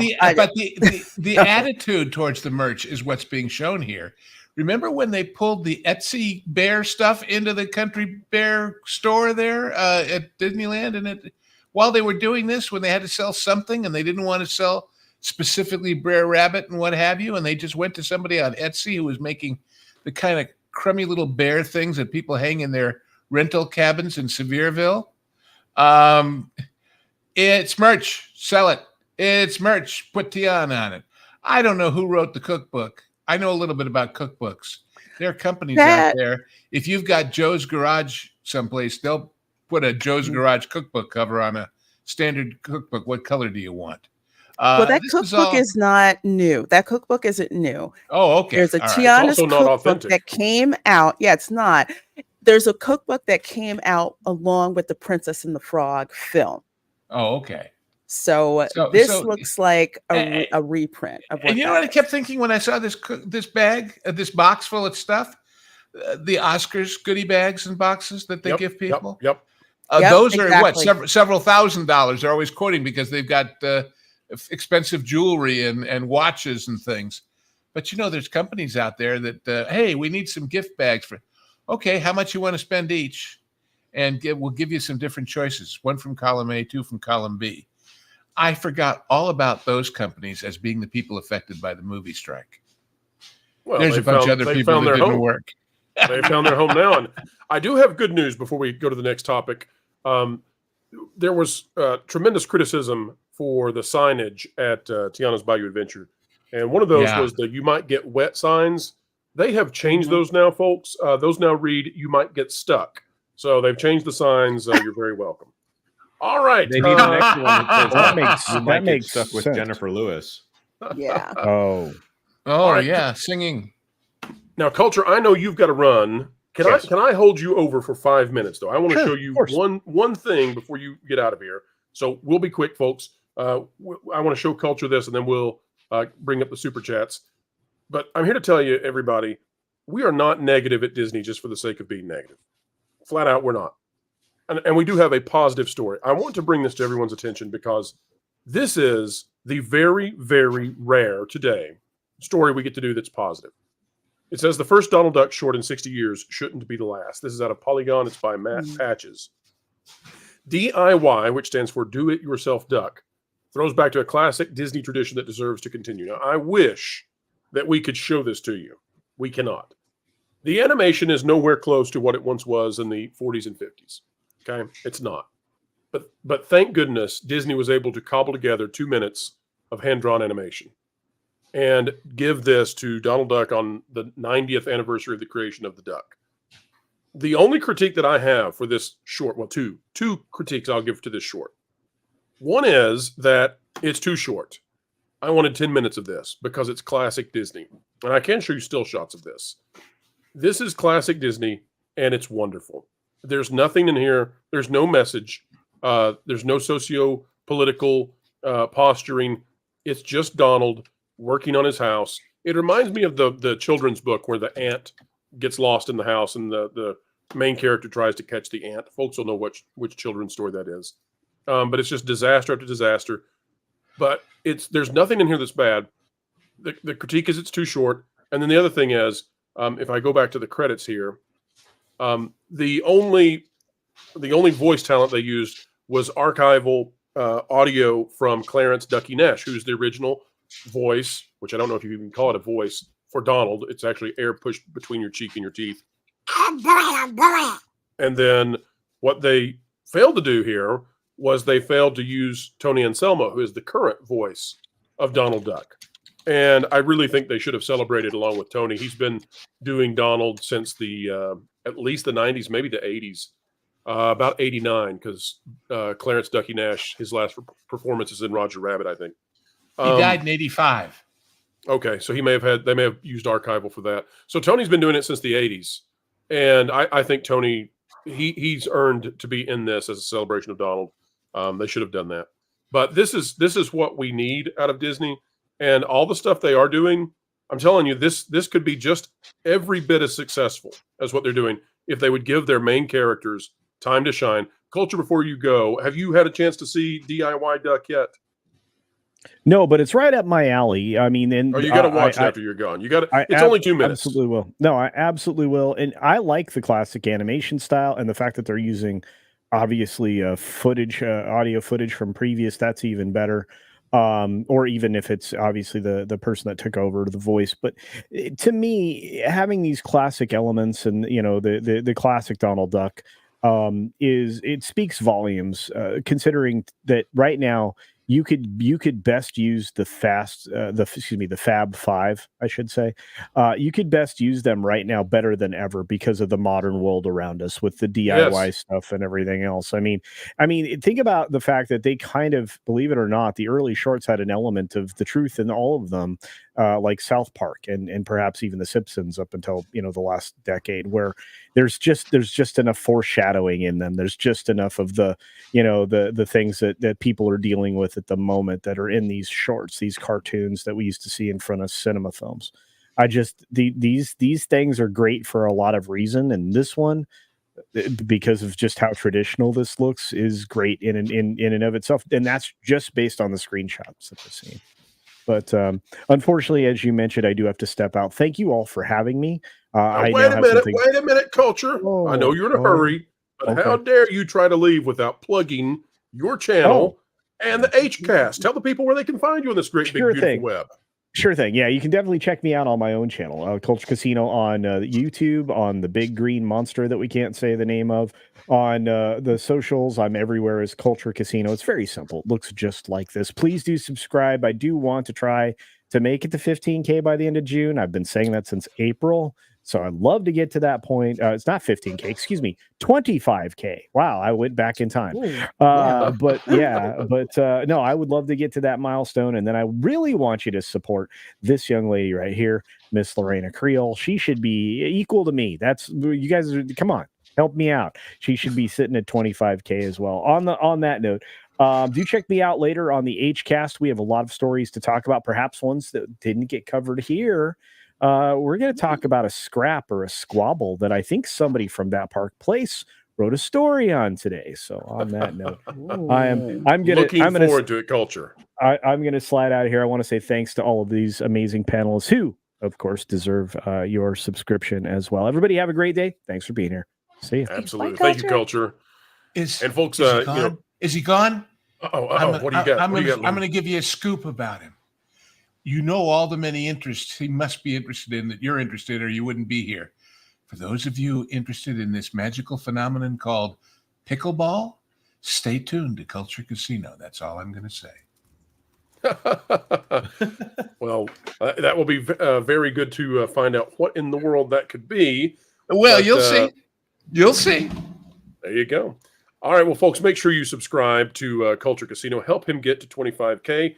And as he was saying, Lorena, I think Lorena has come on the radar of many people during this last 2 weeks because, as we said earlier in the show, a lot of people were tuning in to these major channels that had established themselves 10 years ago for Tiana's Bayou Adventure. And they, the audience came away saying, what the heck is this I'm watching? And then they were doing their typical spiel on the channel of, and look, everyone, it's just a magical time here in Tiana's Bayou Adventure where you can find all the magic you've ever wanted. And the audience is like, where are the animatronics? What? There's no music. Yeah. What? And so, Lorena, I think you've come on the radar. I hope folks will subscribe. And then they were all relieved to find out they were animated okra stalks. That made everything better, right? It took away their anxiety. That's right. They counted a swaying piece of okra as an animatronic, so they could say, "We've got lots of animatronics here. It's Okra Winfrey." Jonas, you have a different take, I believe, on the Donald short. Share with us what you think about this DIY duck, which I'm positing as the one positive story I could manage for Disney today. It's fine. I'm glad that they did it. It doesn't really harken back to the Goofy short that they did several years ago. That was How to Hook Up Your Home Theater. That called back very specifically to a series of Goofy cartoons. Yes, the animation is good. I would say it's even short as far as Disney shorts go. Disney shorts are usually around 8 minutes long. This thing's only 3 minutes. It feels like it's missing quite a bit here, and I have to wonder if they didn't give Mark Henn, who directed this and probably did a lot of the animation for it, if they didn't give him enough of a budget to actually work on this for any period of time. It looks like they gave him a television budget for this, whereas they're willing to fall all over themselves for the Spark short series or for the Launchpad series, which has messaging attached to it. So I don't know. I just feel like this is something that maybe Disney said, oh, we have a Donald Duck 90th anniversary coming up. We better check that box somehow. Otherwise, people are going to call us out on social media. And so I think as with Disney so often, I think they want the headline more than they want the actual product. Yeah. Well, hold that frame. Hold that frame. Could I, without saying anything, just show of hands or what? Well, maybe not some of us. Everybody recognize that painting on the wall? Is that Whistler's Mother? Yes. Yes. Okay. You gave it away. But I was going to say, you know, our animators are supposed to go to like art school and learn a little bit about history. Who show of hands, who thinks a majority of the people working in Imagineering today would even know what the name of that picture is? Well, I don't think so. I don't. It's got to be some sort of maybe if Easter they egg. saw the Mr. Bean movie because okay, yeah. okay. But I will say, mother. I will say that Jonas brought up who directed this, which is Mark Henn. Yeah, he just retired from Disney. This is the final thing he gets to do, and I kind of think maybe Disney said, "Here, we've treated you like a pile of crap, even though you directed Moana, even though you directed and worked on Princess and the Frog. You're a white dude. You're an old white dude, and we've treated you like crap ever since." Essentially, they just walked all over this guy. He is a legend. They walked all over in the last 7-8 years. And it looks to me like maybe they said, "Here, you do a Donald Duck short. We'll let you do this. You got a budget for 2 minutes. Have at it, buddy." And that was the way he retired. Do you think if we had another episode of the D-Files, they'd say they had one old-timer that they couldn't talk into leaving, so they came up with the ultimate way to get rid of him? They assigned him to do a 2-minute short with one of the old characters on a TV budget. That got rid of him? That's one way to be sent out the door. Oh, boy. I tell you. Jonas, let's hit some super chats, and then we've got a story that is going to make the blood boil of every person on this panel and the audience. You're not going to believe it, folks. Hang tight. We're going back to the Acolyte, and this next story is truly a doozy, unlike anything you have seen. Let's get to it soon, because you're giving me anxiety, darn it. Yeah. Oh, no! Erica and Raph, for $10, self-deletion is never okay to mock or exploit. People of all backgrounds have done such a terrible thing. Hearing about that scene ticks me off because it hits home. Yeah. Absolutely. Chipmunk of Vengeance for 5 months. Well, it's just a membership milestone chat. Thank you very much, Chipmunk of Vengeance. OC Diddy for $4.99. Theme Park Ogre posted a video short about what the TVA drop should have been like. It's great. Is that the one where they play friends on the other side? Because if it is, then yes, I totally agree with you. Let's see here. Space Dave 2000, member for 13. I was able to book Universal Hotel August 2025. Now I just need to find a job. Panel, meet up, my friends. If I can make August work, then I am there. I don't know when my family's headed down there. Space Dave, I got no problem meeting you, man. I don't know if I'm ready to meet everyone in the whole world here. The better question is the world ready for you, Jonas? I think you're great. I'd love to meet you someday. But you know all these things that people do around here so others don't have to? Lorena has to live in Orlando in August, so I don't have to. It's too darn hot for me. Ooh, well said. James Goss for 2. Sorry, James Goss for 2. I will always call it Rehash Mountain. Rehash Trash Mountain. Heath Nielsen for $4.99. Both are worse. One is an unnecessary change, and the other doesn't have anything to offer guests. Is this referring to Splash Mountain? I think that was the Tiana versus Epcot poll that we had up. And we're going to show what happened to Communicore at the end of the show, folks. It's Lord, it's awful. It's awful. Yep. There's no amount of goodie bags going to save that one. Carrie Hetzel became a YouTube member at the potential level. Thank you very much, Carrie. Welcome aboard. Jedi Carrie 11 gifted 5 WDW Pro memberships. Thank you very much. And packing protons for $10. This video is why Disney needs to be broken up. Buying more things doesn't help you if you don't have the talent to make them work. Also, I have anxiety. I don't need to watch it on screen. Yeah. I mean, really, that's the whole thing. Anxiety is not a pleasant emotion. Anger, there can be people who will favor their anger for a really long time and live their life in anger. I don't know people who favor anxiety. It's not cute. Yeah. Anxiety isn't cute, period. And even Disney can't make it cute. Yep. Maverick Pilgrim for $2 should have informed concern as a character. Stress or worry. Those would be good ones, right?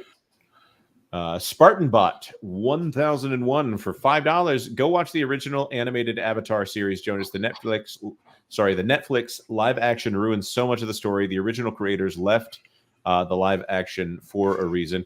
Yeah, I had started watching the original, and then my kids sped through the entire series, and they were ready to watch the live action version. So they beat me by a few episodes. I think I'm only maybe 9 episodes in on the original, but I got to watch some Haikyuu here. So Too Tired for $10. Moody Meg actually explains the extensive LGBT plus themes in all of fan fiction the last 10 years.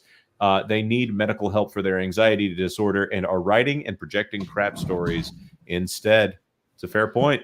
Indeed. Hey, Jonas, as you go to the next super chat, I want to insert too. We had a viewer who made a comment, and that comment was absolutely correct. Quick clarification, folks. When I was talking about Mark Henn being director for Moana, I was going a little bit too quickly. I should have said animating director. Mark Henn was the supervisor, animating director for hand-drawn animation in Moana, not the overall total director. And that was me getting a little too quick with the tongue. Thank you, Peter, for putting that clarification out, and you're exactly right. Yep, that's very true. Don Hall was the secondary director after Musker and Clements on that. But that means I believe that Mark Henn would have been in charge of Eric Goldberg, who did the tattoo stuff on Moana. Right, and Henn was also in charge of some of the animations that happen in some of the dream sequences that actually feature some 2D animation that you might not realize is 2D animation, but it's there. Yep. Ash Benry for $5. Current Pixar only knows how to make movies for anxiety-ridden 30-year-old adults who don't have kids because that's all the writers know. If you think there's a coincidence that there's a lot more drinking in the parks these days, I'd point to this right here. It's like a freaking kegger over at Epcot. So Disney Adult is Disney's in-house code word for people we can sell $25 drinks with 5 cents worth of alcohol in. Hey, just was wondering, is this an out-of-season April Fool's joke? Such a great clip. Equus Hart for $10. This is what happens when all the kids that got participation awards grow up. They think they've earned it and are entitled to it without doing the work to get there. This is the thing that I see. There are some people who grew up knowing that they didn't earn a participation award and they just held on to that piece of junk because they felt like they had to. And there are some people who thought, oh, you really like me. Thank you so much for giving me this award, for showing up. Heath Nielsen for $5. Hey, Pro, could I have a bonus chat? I don't have a lot of extra for what I want to say about the writer. I'm assuming talking about the writer of, if we went back to Inside Out, what was the article? What was the article we brought up earlier about the Acolyte? Oh, yeah. Well, Heath, you're welcome to put drop it in the regular chat, and we'll try to grab it if we see it. We'll make an exception this time. Go ahead and drop it in the regular chat. We'll try to grab it if we can. Yep. Paul for $5. Perfectionists and professionals no longer need to know why they weren't hired. This lady said it all. It's no longer needed. What are the standards? Well, the standards are, please hug our plushies. Ignore what the character means. So there you go, parents. Watch out for that anxiety plushie. That's the standard. Excuse me. Sorry, I had a little problem there. Maverick Pilgrim for $2. I hope they begin cashing their reality checks. Love that phrase. Well said.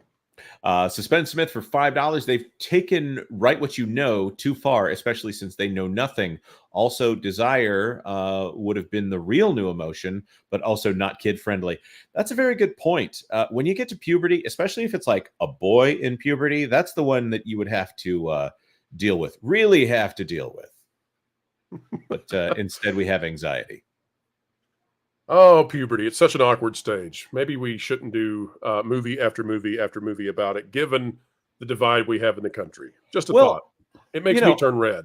I think between, Turning Red, Baymax, maybe this episode of the Baymax Acolyte was the worst. Going to be Baymax delivering hygiene products was the worst. That was the worst. Right, because that is very specifically aimed at 5-year-olds right there. If you want to give anxiety to a 5-year-old girl right there you go.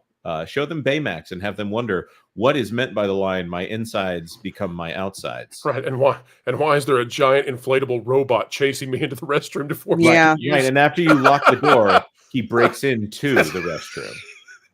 the masculine robot is going to make you use your hygiene product. Good grief, Disney. Yeah. Don Iger, may your robot be a masculine robot.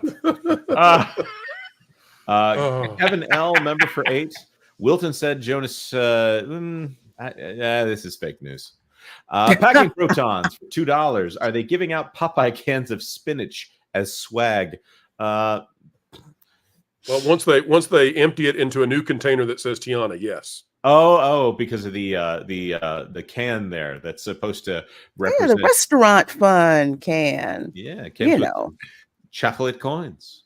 Yeah. Cyrano 2960 gifted 5 WDW Pro memberships. Thank you very much, Cyrano. It is much appreciated. Yeah, that's no small thing, folks. You know, we get these huge giftings, but we do not take for granted for a moment when you gift 5. That's a huge deal, and we really, really appreciate it. Thank you so much, Cyrano.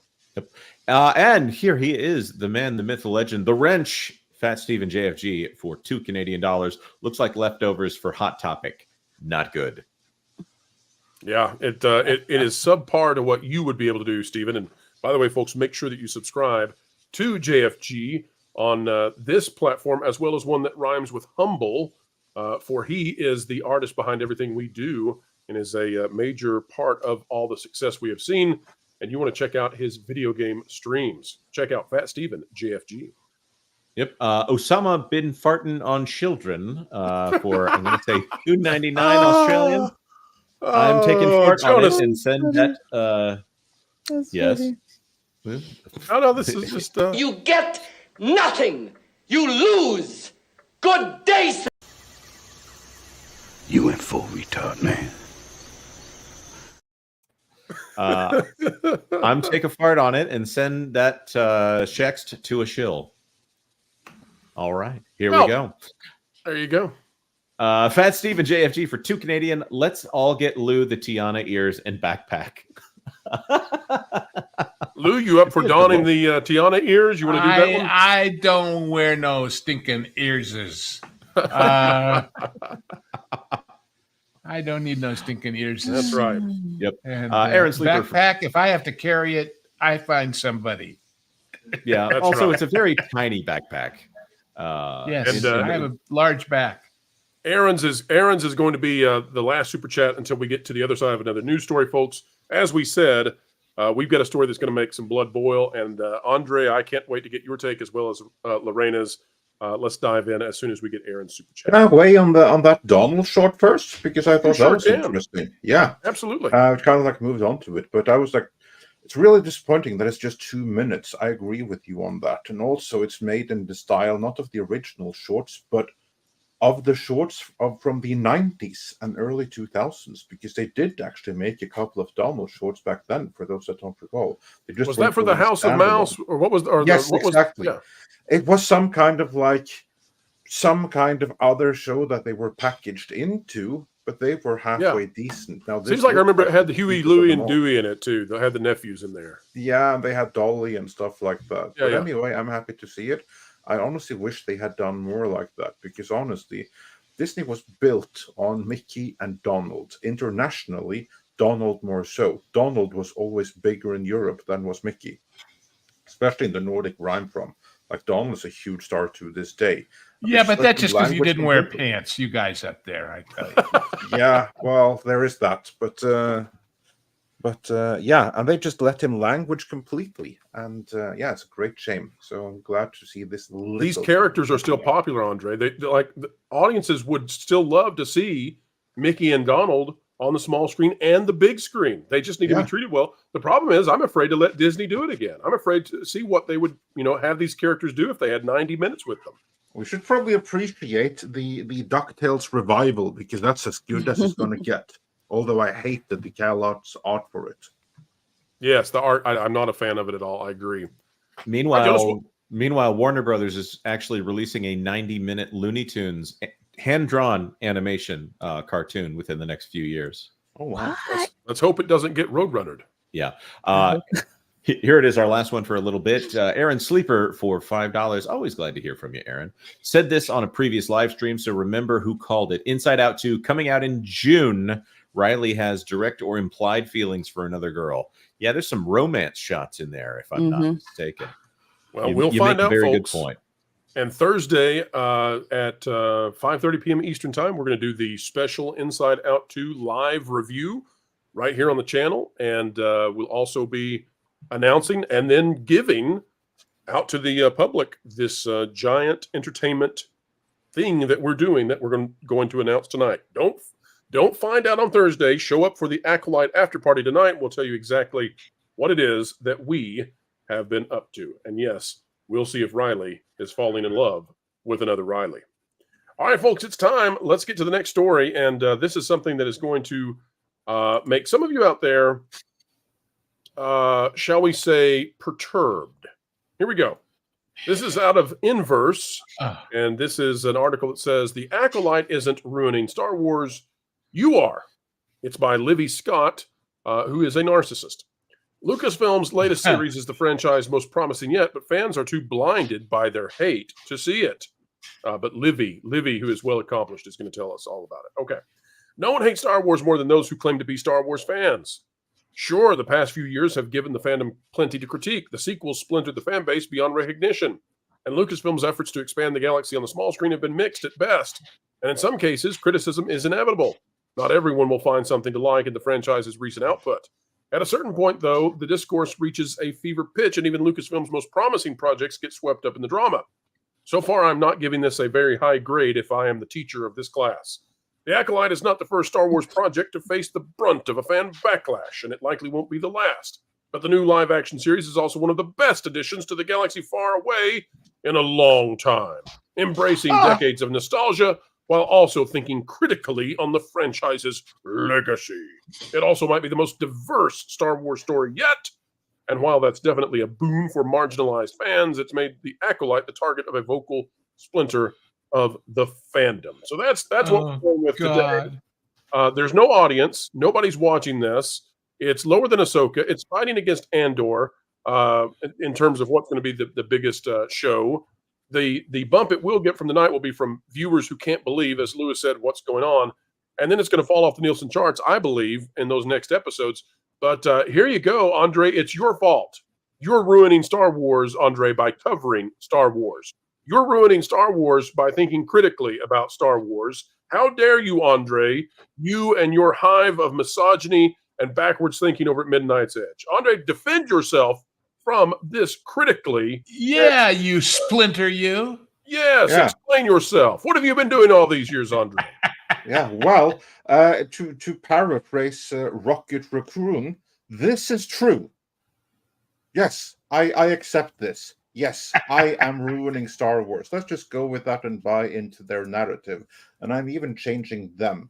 You see what happened there? You know what was the biggest thing that happened in that article? They admitted that The Last Jedi fractured Last Jedi fractured Star Wars in the fan base like there was no tomorrow. Andre, it's like that article on Tiana's Bayou Adventure where it says it's the downgrade you deserve. Go ahead. Go ahead. Exactly. But remember, when it came out, it was the best thing ever. The only one criticizing it were Russian bots.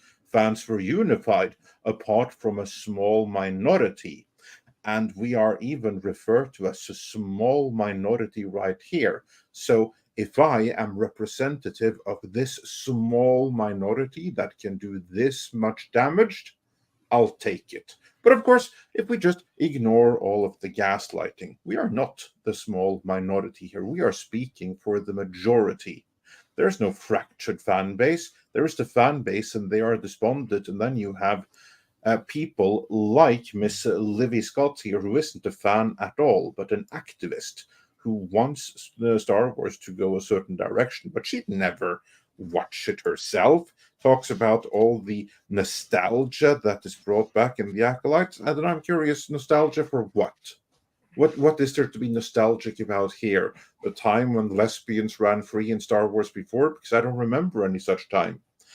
So no, to me, it's just perfect gaslighting. I think it's really fun. Gives me fodder for another real quick and easy to make video to warm up for episode 3. And I think that's part of why this is even coming out. It's like, okay, episode 3 is coming out. It's going to ruin Star Wars. It's going to be massive backlash. So let's try to set the narrative here. No, it's not us. It's you guys. It's you on YouTube. You that are the voice of reason that actually speak the truth there. And you're about to speak the truth. So we must blame the people that speak the truth. It's funny. Are you familiar with Ibsen? Yes. Yes. Ibsen, yes. He wrote a play once. I do not remember the English. Is it A Doll's name. House? No, it's not The Doll's House. This is a folkefiende, an enemy of the people, would be the literal translation of it. And the enemy of the people is actually someone that speaks truth to power, even when it is inconvenient truths that people would rather not hear. Then this individual still goes against the grain and does speak truth to power.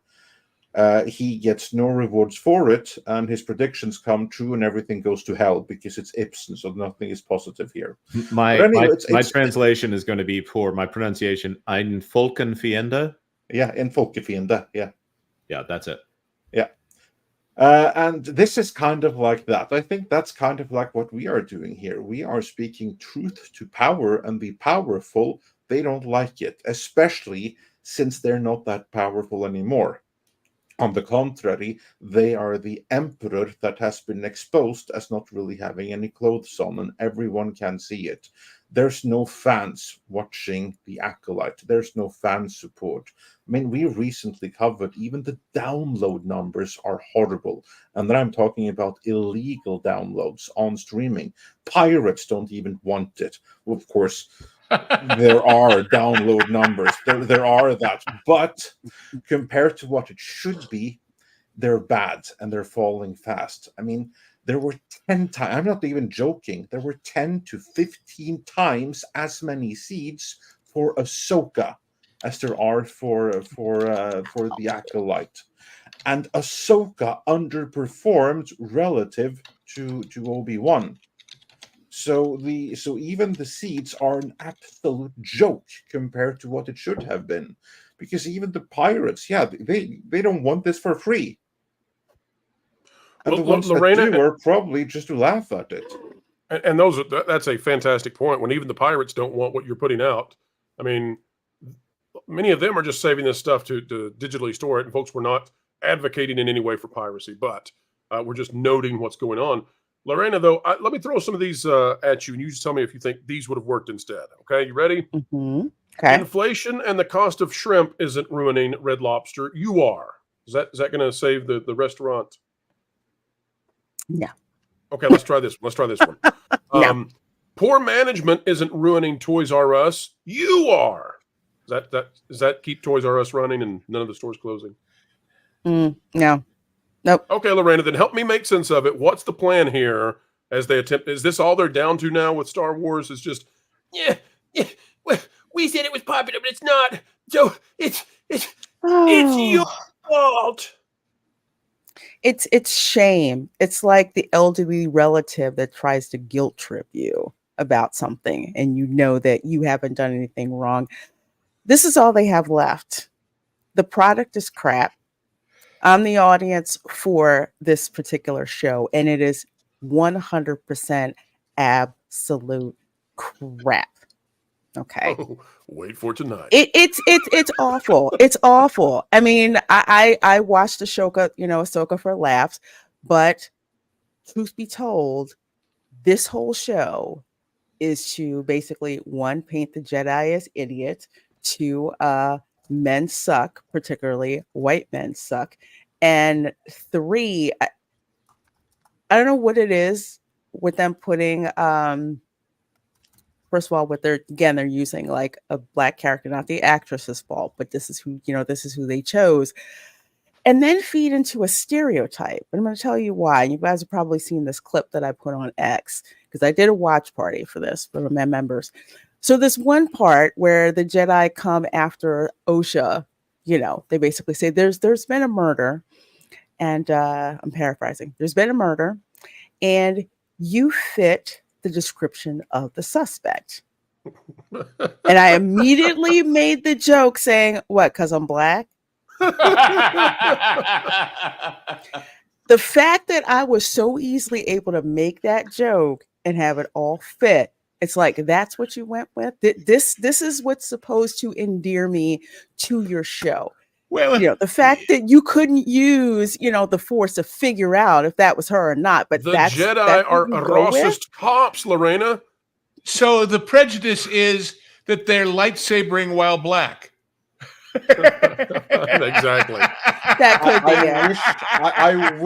I so wish the character would have said, like, what, because I'm black or because I'm lesbian.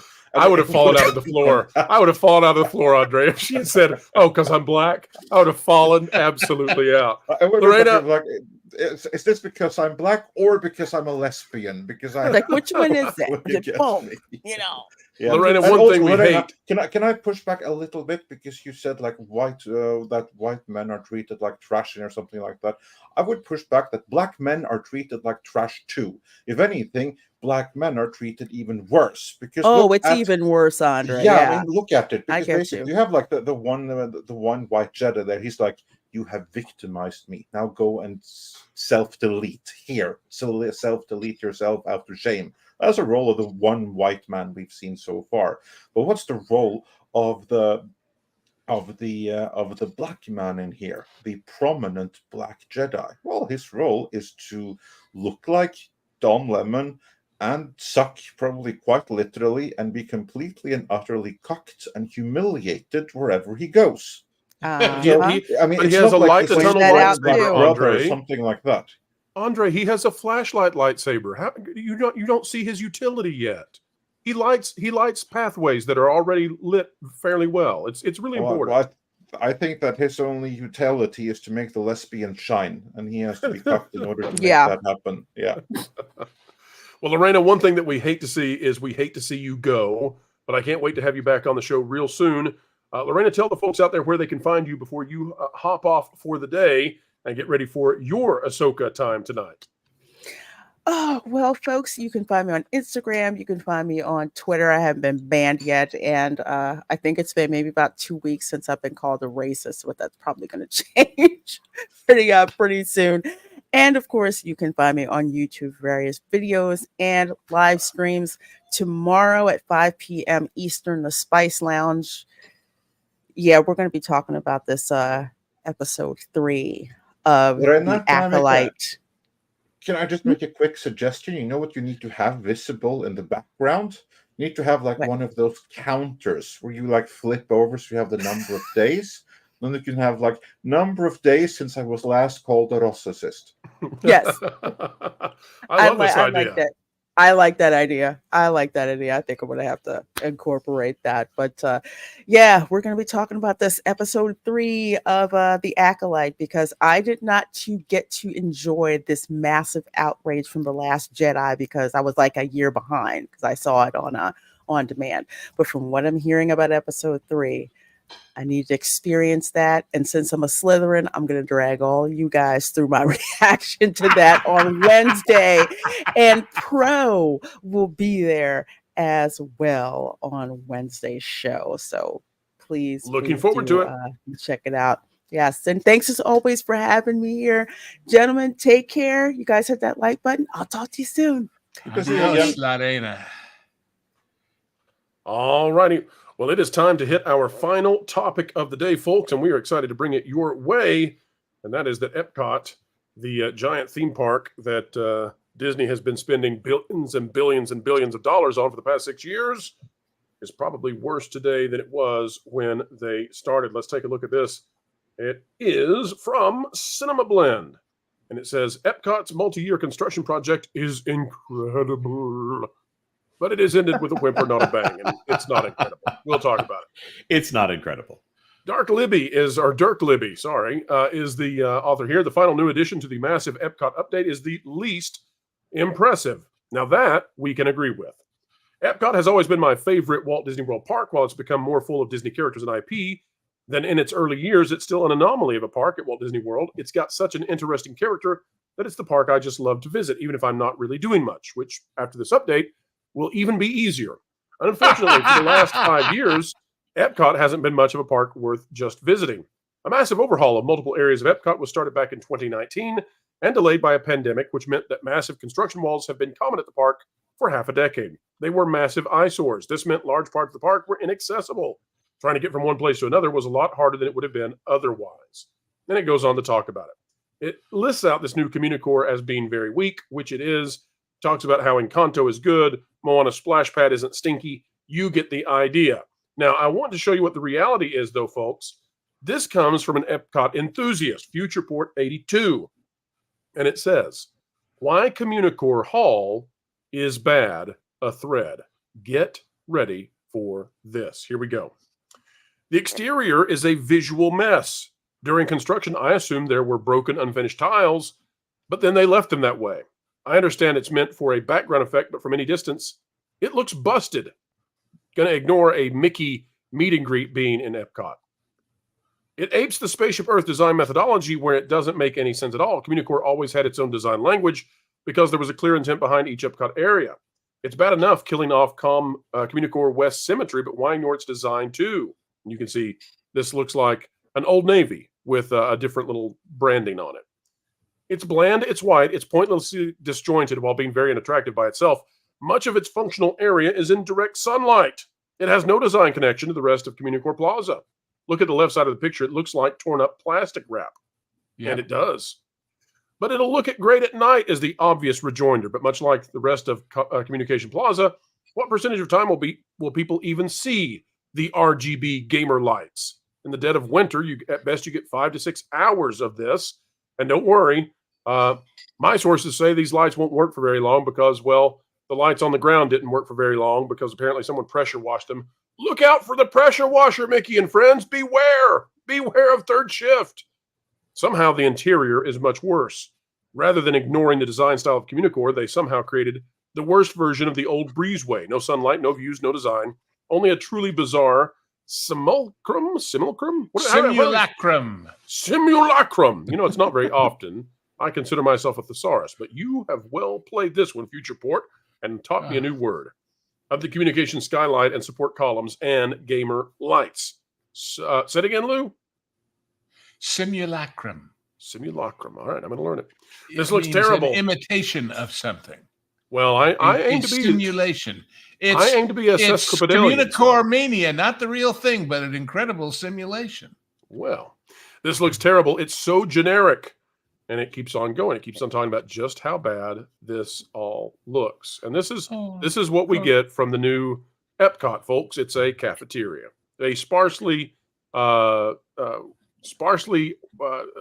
gifted blank, blasé space, I guess, for you to imagine what could be on the walls. You just sit there in your cafeteria chair and just think about what could be. It's like imaginations. Only you are the sole participant. So let's take a look. Now, are we being too harsh? Well, folks, here is what they are doing, and we can't play the audio. I'll play 3 seconds of it. We really can't. It's an Encanto song, so we can't play it. Just know that they're dancing to an Encanto song. This is what's on the other side of the building, okay? Everybody watch and see if you want to go. And no, they're not singing. This is literally the soundtrack being played, the original soundtrack, over speakers, and these people are pretending to sing. Ready? Here we go. Jonas, could you give us some commentary over the top of this while they do their thing? Yes. No, not really. There's nothing to comment on. It's just a bunch of people dancing. I hope you can dance if you want to work at Disney these days. Well, these people can't, so it didn't stop them. I don't know. Do you know what this is? This is called the Beyonce stage. I don't know why they call it the Beyonce stage, but internally they have called it this several times, that anything could go here at any moment. I think that's what it's supposed to be a reference to, that they could pop anything here. So this is the cast off so that they could have something to put here during the day. So you can watch Encanto while cast members dance. That's I would like to congratulate. I mean, this is the most people they will have here ever. And it's still not crowded. But I mean, how long do you honestly think this lasts, Jonas? How long will they actually run this? I think they will for as long as necessary in order for people to forget that they built this for no good reason. I give it 4 months before they have to take this thing down. This entire not the building, this show right here. Yeah, well, as long as they can say that they have Encanto somewhere at the park, they'll continue to do this because they don't have a Colombia there. Well, maybe they'll run it on weekends then. Because I mean, who in the world pays $100 per person for a really crappy lip sync? Well, you can find that for free on YouTube, I'm sure. Well, maybe the same kind of people that would pay thousands of dollars for the Star Wars LARPing experience in that thing that's been abandoned now. Maybe those people. Oh wait, that's a good idea. We should turn the Star Cruiser into a Five Nights at Freddy's. Andre, What makes you think that those speakers aren't recycled from the Star Cruiser? Oh, you're right. We're not going to be able to have the party there anymore. This is such a waste, though. I mean, really, not that this part of Epcot was really that amazing to begin with, but they spent so much money trying to change this park around. Maybe this is where you're going, Pro. I don't want to jump ahead here, but the design of this park used to mean something on some level, and now this is essentially a festival area, which is a chance for Disney to sell more food and merch. Food and beverage is going to pay for this. This is not something that people will show up for. People will show up for the things that they will be putting in the space. So this is going to be something that they'll use for media events, which, by the way, is what is going on right here. So as with every Disney experience, and Pro indicated this just a moment ago, this is the best version of it that you will see, because as you can see the cameras when they pan to the right or the left, this is what they are doing when they have media there. There are things that they do for the media that they will never do for guests. Like when there were X-Wing drones flying through Star Wars Galaxy's Edge, that is something that they have never once done for guests, and they only did it for the media. So media events, after hours parties that they have rented out the park to somebody so that they can say, yeah, we got Disney. Look at that for our big event. And then promotions and festivals, things that only appeal to people who want to spend more money at the park. For business reasons, I understand what they're doing here, but it's really difficult for me to find a non-cynical reason for any of it. You want the ultimate summation of this little area here. They spent more money tearing walls down than they did building anything. Yes. And remember all those months and months and months, and when we saw bulldozers knocking down this building one way or another, they just tore it down. They didn't build anything back except to close up all the gaping holes and hang some lights and speakers. Well, so let's identify how terrible this is. So this is an outdoor space. It's covered, so thank goodness for that. But you better believe this is going to be hot in July in Florida. No. Lou, did you notice there are no chairs around this area? This is a standing area because they didn't want to spend the money to actually give you somewhere to sit. Well, not just that. Performance. Well, it's not just the giving you someplace. If they have chairs, somebody has to come along and line them up again and move them and clean them and do all those things you do with chairs in a hotel ballroom with no walls, which is what this is. This is the industrial show for the amalgamated workers of the widget union at the Grand Californian. You know, I mean, this is a bad hotel industrial show. And this is why. And that's the area where you wait for your next seminar at the convention. Yep. And that is why, folks, we say that they spent $2 to $3 billion to make Epcot worse. And that's why investors should be furious with this company. Now, Jonas, Braden of Mickey Views has been saying that he thinks that the fireworks show, which at first was pretty well received, he thinks it's actually becoming so poorly attended that they may actually have to bring back Reflections of Earth to Epcot. I don't know how that's possible, but this is a company chasing the excellence it once was. Do you think that Epcot is better or worse now, Jonas, or is it kind of? I mean, we did get Cosmic Rewind, and they did put little blinky lights on Spaceship Earth. You know, there's a famous quote about Disney's California Adventure that one of the Imagineers said, "I liked it better when it was a parking lot." I look at this and I just see a convention center. essentially. Jonas, California Adventure is is Epic Universe compared to this. Right. No, I totally agree. I just look at this and Yeah. I think I actually prefer the idea of the walls more than I like this, because I am not a festivals fan for Epcot. For me, the park needs to be the park. Going at a particular time, that's not something that I value as a person who likes Disney.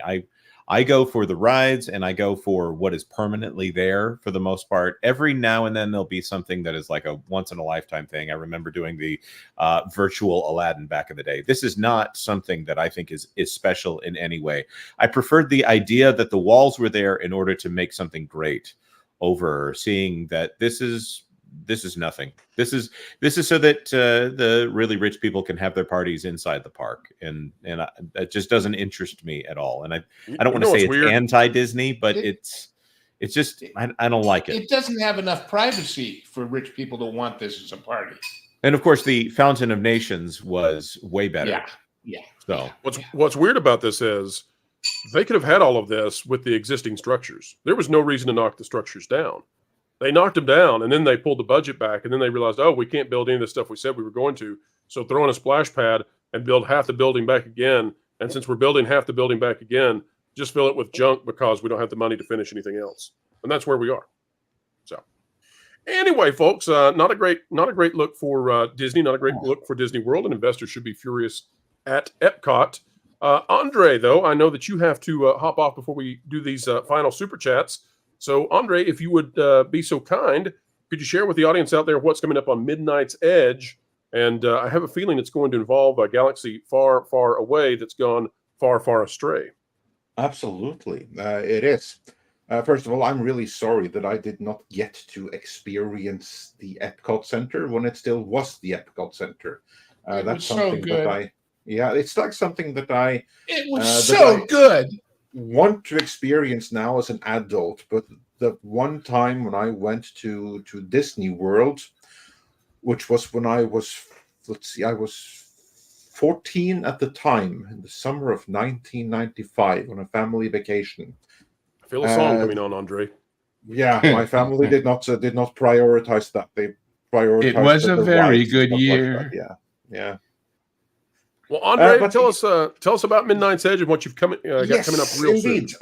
I'm working on a number of videos right now. We have another video coming about Furiosa, which Inside Tip is about to drop on streaming. So we have a video commemorating that event because it's being dumped so quickly, and then we, of course, are getting ready for episode 3 of Ahsoka, and depending on what we have time to do, I may do a quick reaction to that article that you dropped up put up earlier here about how it's our fault that Star Wars sucks now. It's not their fault. We're so bad. We're such meanies, Andre. Just so meanies, evil. I tell you. Evil, I tell you. Evil. So yeah, we're those hive of scum and villainy, are we not? That's right. Now, Andre, I know it's going to be 5 in the morning ish for you. But now, if you want to get up and watch Ahsoka episode 3 and join us for the after party, you're more than welcome to hop in and start your day in the worst way possible. That's up to you. With a lesson on feminine hygiene products in a galaxy far, far away. That's right. You know what? Let's see. That depends on how long I have to stay up finishing these videos. But if I am up at that time, which I cannot promise, I just might. So we shall see. We'll see here. All right, folks. What that means is if any of you know Andre's secret location, start sending the lattes his way right now. Andre, thank you for stopping by and joining us. We had a great time with you, and we hope it'll be not too far away to have you aboard. Oh, who's this guy? Who's this guy? Mexican Iron Man. Yeah, Pro, you can read that however you like. I hear this is the Disney Begot show.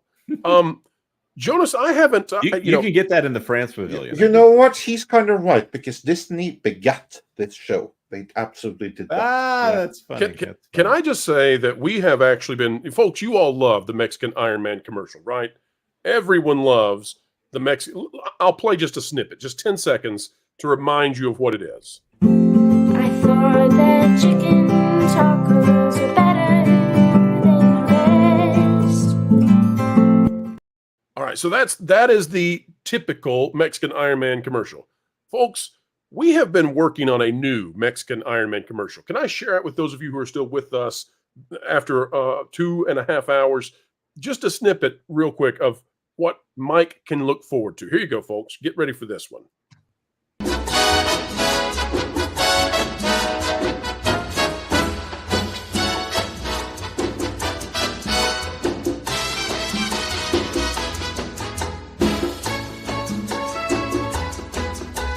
Don't worry, folks. Lyrics coming up. Hang tight.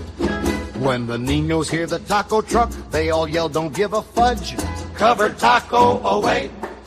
From the Pueblo down to the rest of the town, they're excited when they hear the bells begin to play.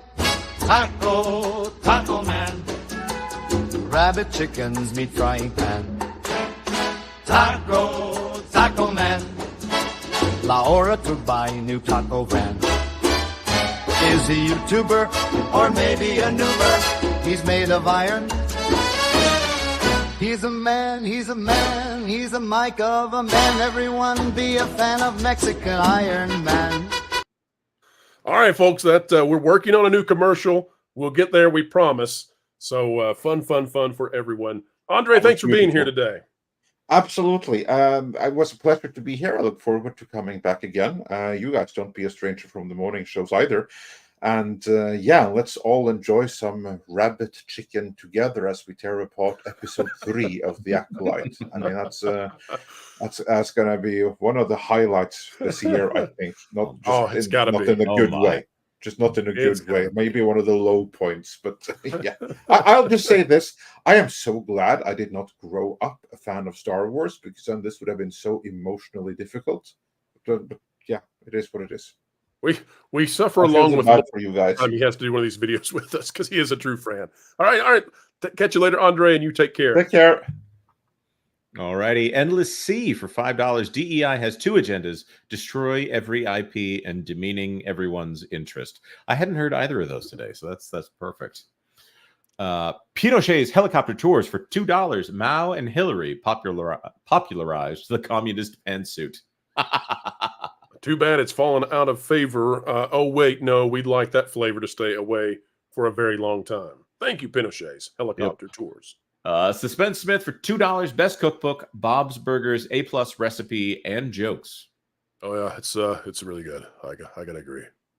Go and Shogi for $4.99. You might get wet. You will be disappointed. Perfect. Shrebbles sent in a $10 super sticker. It was the jazzercising bean. All righty, haven't seen that one for a while. Big Blue Horses for $5. When you have perpetually miserable people, a flawed intellectual position, and no real passion for art, and make make believe you get miserable results. Agreed. A formula for excellence, or not. Maybe a formula for apathy, and we are there with this franchise. Alrighty here. Cyrano 2960 for $5. DIY duck takes me back to the old reels I would look at with my 3D Viewmaster. Yes, oh man, that chunky sound right there, as in ka-chunk.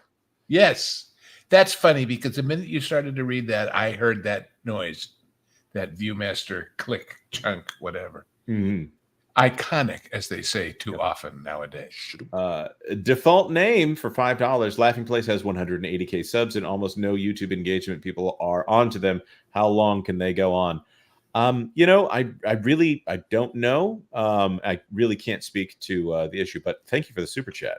Well, we don't want to call out anybody specifically. I just say that as a general rule, I think that many out there they mistook what was going to happen. And whenever you're on the side of the tiny minority of the public response, it's not a happy place to be. If you legitimately believe that Tiana's Bayou Adventure is great, so be it. But probably don't show off the swag bag if that's the case. Oh, it's not just the swag bag either. I think all of these people are trying to prove their value to the other guys now because they're looking for a lifeboat when Disney sinks. And I was watching earlier today a guy I know who does stuff and he was taking you on a new exclusive tour of the new preview center for Epic Universe over at City Walk. It was all, look at this merch. Isn't it great? Isn't this great? Isn't this great? And oh, by the way, there's this model of the park in the middle of it. As if to say, hey, guys, keep me on the good list and I'll help you sell crap. That's a good point. Some of these channels that just focus on merchandise, it's or when they, I mean, like when Lorena does her walk around the park, like she did with the new DreamWorks stuff, it was great stuff, and she showed it, but it wasn't the whole video. It was just an accent. But these people that make that the focus when they claim they're giving you an in-depth examination and tour, they're just kissing butt, hoping for something to fall off the tree for them. If I can throw a bunch of old phrases into the same sentence, silly. Anyway, it's been a long show, guys.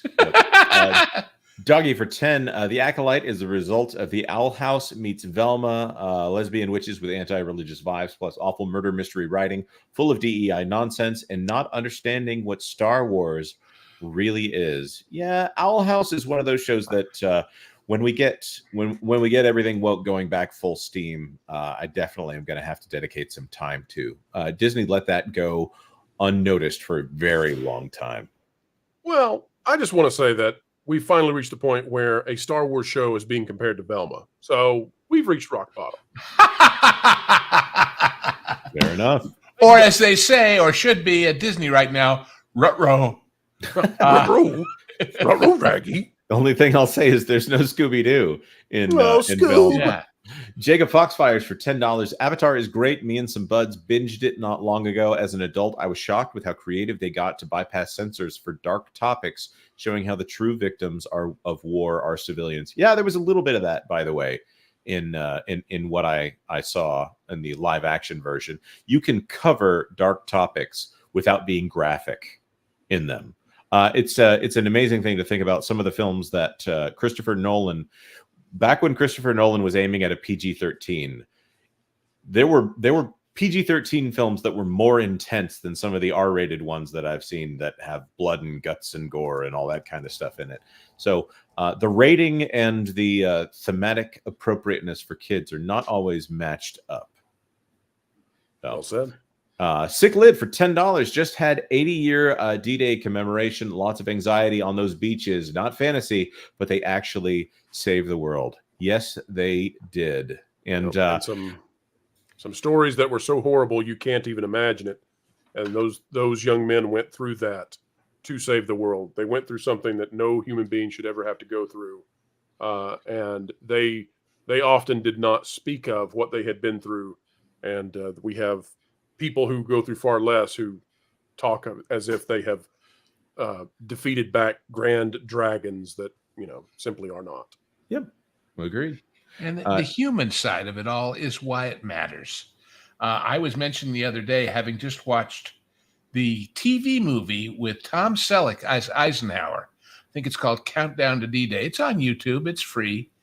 First of all, he's brilliant as Eisenhower. I mean, if he had to shave the mustache for something, this was the one that was worth it.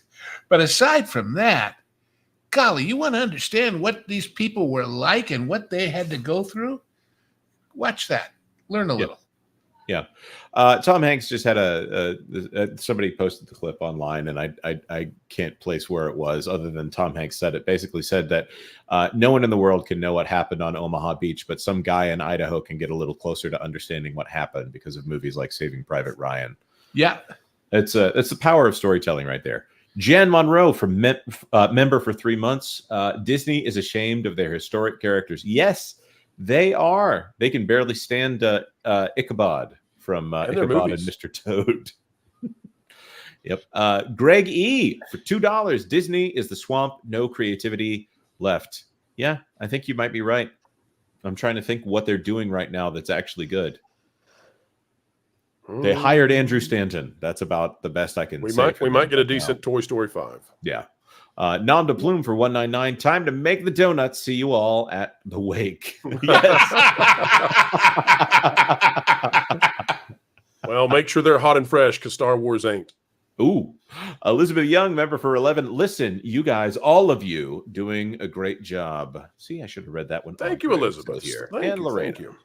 Yep. SFX Sabertooth Raptor for 5. Rather watch Mexican Iron Man and Lauren toss the Alf around than this Star Wars show. Well, the action would be better. I don't know about Mike, but I can tell you we've got Lauren for tonight, and we'll definitely do some tossing of bad content. Poor Alf, I don't know if he's included. Dave Van Horn, member for 8. Libby Scott has no clothes. Okie dokie. I hope her dad doesn't find out. Heath Nielsen for 199. It is chopped, but what I wanted to say is in the chat. That was before when he said he was going to. All right, I'm going to go search for it while you bring up Super Chat. Please do. Packing Protons for $5 to refer to another statement. The Acolyte is an unnecessary downgrade. It's not even a side grade. It's a failing grade. The show is truly awful. There is no such thing. There's more subtext. I caught an episode of Little House on the Prairie the other day that has more subtext than the Acolyte. And again, that's no shade on Little House on the Prairie. I'm just saying that you give them the most amazing film franchise that's ever been out there from a money-making standpoint, and somehow they can't figure out how to write dialogue that isn't exactly what it's stating. It's simpler than that. If you want to send a message, if you want to make a statement, if you want to propose or promote a certain political point of view, okay, that's a different story. But first, you should just probably know how to tell a story, period. Yep. How to write characters who interact like people and who are interesting to listen to and have different voices and different points of view and a little bit of je ne sais quoi, a little bit of spark, a little bit of life, instead of just, hello, Bob. Hello, Sue. How are you, Bob? Well, I'm a little upset with your patriarchy. Exactly. I mean, it's fun with Dick and Jane. See Jedi commit suicide. That's right. I said the awful word. By the way, folks, we want to say thank you real quick before we read this one. We topped 1,000 likes today, and we really like that, and we want to thank all of you for helping us make that so. Thank you to the audience. You all are truly the gigawatts. Irate Specialist for $2. Postmodern architectural design. It is awful. Yes, it is. It's drab. It's ugly. It's overly utilitarian, and it's boring. What was that company that the lady was from that left as the head of Imagine? Gensler? About Gensler, yeah. Yeah, that's what it looked like, a hotel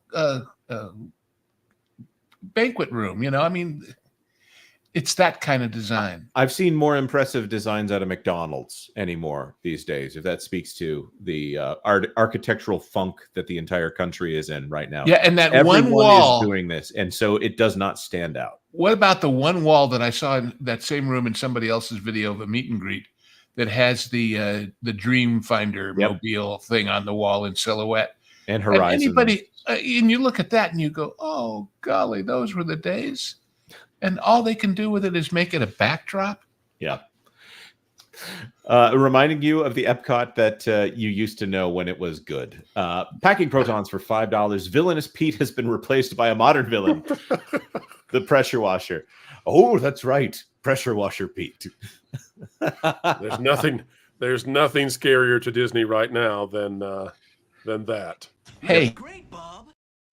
But they can't do a duck water off a duck's back when it comes to a concrete pad. Yep, exactly. Official Dregs for 5. Hey, Lou, if only Edison was alive to see current Hollywood, he would be laughing hard right now. Without him, there's no Hollywood in California. Yeah, that's true. I don't know if you knew that before or you learned it from our discussing it on the Lou show, but yeah.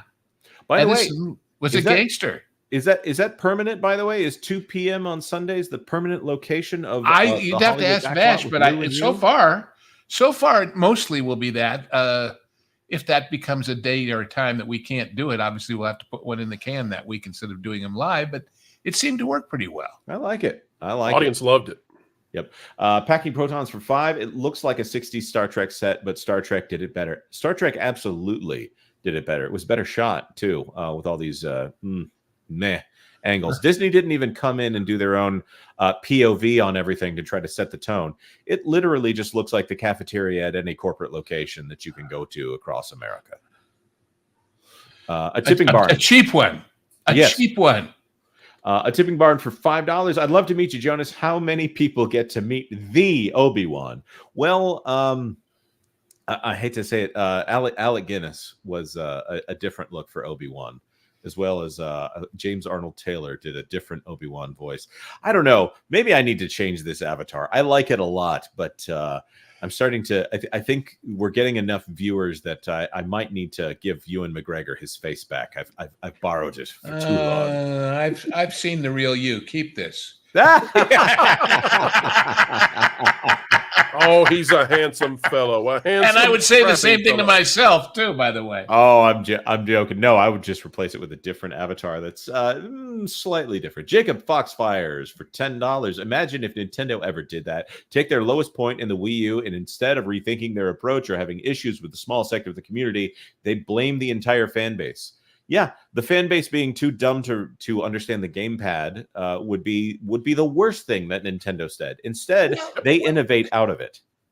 You have to remember, there are a lot of franchises that never made it. McDonald's did. There are a lot of car companies that disappeared. Ford is still around, for better or for worse. Some people don't blame the audience because they're not buying it. They say, "What can we do to fix it?" By the way, I was reading a story the other day on Facebook about the guy who invented the shopping cart in Oklahoma, because the reason he did it was he had the little handheld baskets for ladies to go shopping. But when the basket got full, they stopped shopping and he wanted them to buy more. So he said, if I give them a bigger one and put it on wheels, they'll have more room before they go to the checkout counter. Clever guy. But people weren't using them because they were unusual. So he hired ringers to walk around and pretend to shop so people could see how it was done. Even more genius. I love both of And them. he was one of the richest guys in Oklahoma after that. But you got to keep innovating to make it something that people like if you don't know to begin with. Yep. And if you throw your entire corporate history and culture away, you'll never know to begin with because it's gone. Dan's Life of the Kingdom for $1.99. Welcome to University of Epcot. And it's a boring university, like one of those community college universities, not even a cool one. Packing Protons for $5. The Mexican Iron Man commercial has better production values and singing than that Encanto show. And but lawn we don't services. talk about that's right. Well, and I was also thinking during that Encanto thing, let's say you love Encanto, which means you probably bought the disc, right? You can sit and watch that movie closer, better, on a real chair with real food that you don't pay a fortune for at home and not pay $150 to get in the door to do it. Exactly. And why would you at 98 degrees in the Florida heat? Who knows? And get on an airplane to get there to do it. Yeah. Yes. By the way, that whole thing about influencers, that wasn't counting the fact that they all stayed at the Contemporary. Greg E for $2. Fatal accident at Disneyland reported on the news. If we're talking about the Club 33 manager, my heart goes out to her and her family. It's very sad. I think there's going to be a workplace investigation into what happened. It's very sad when someone passes away at work, even when they're a person that it sounds like she took a lot of pride in her job and she had a lot to be proud of about the work that she did there. And if it's appropriate, we'll cover it at the appropriate time. We don't want to be online ambulance chasers. There's a real family with real grievance here and real grief. And that's why we didn't touch that. And we won't until there's something more to be said if it's newsworthy. Yeah.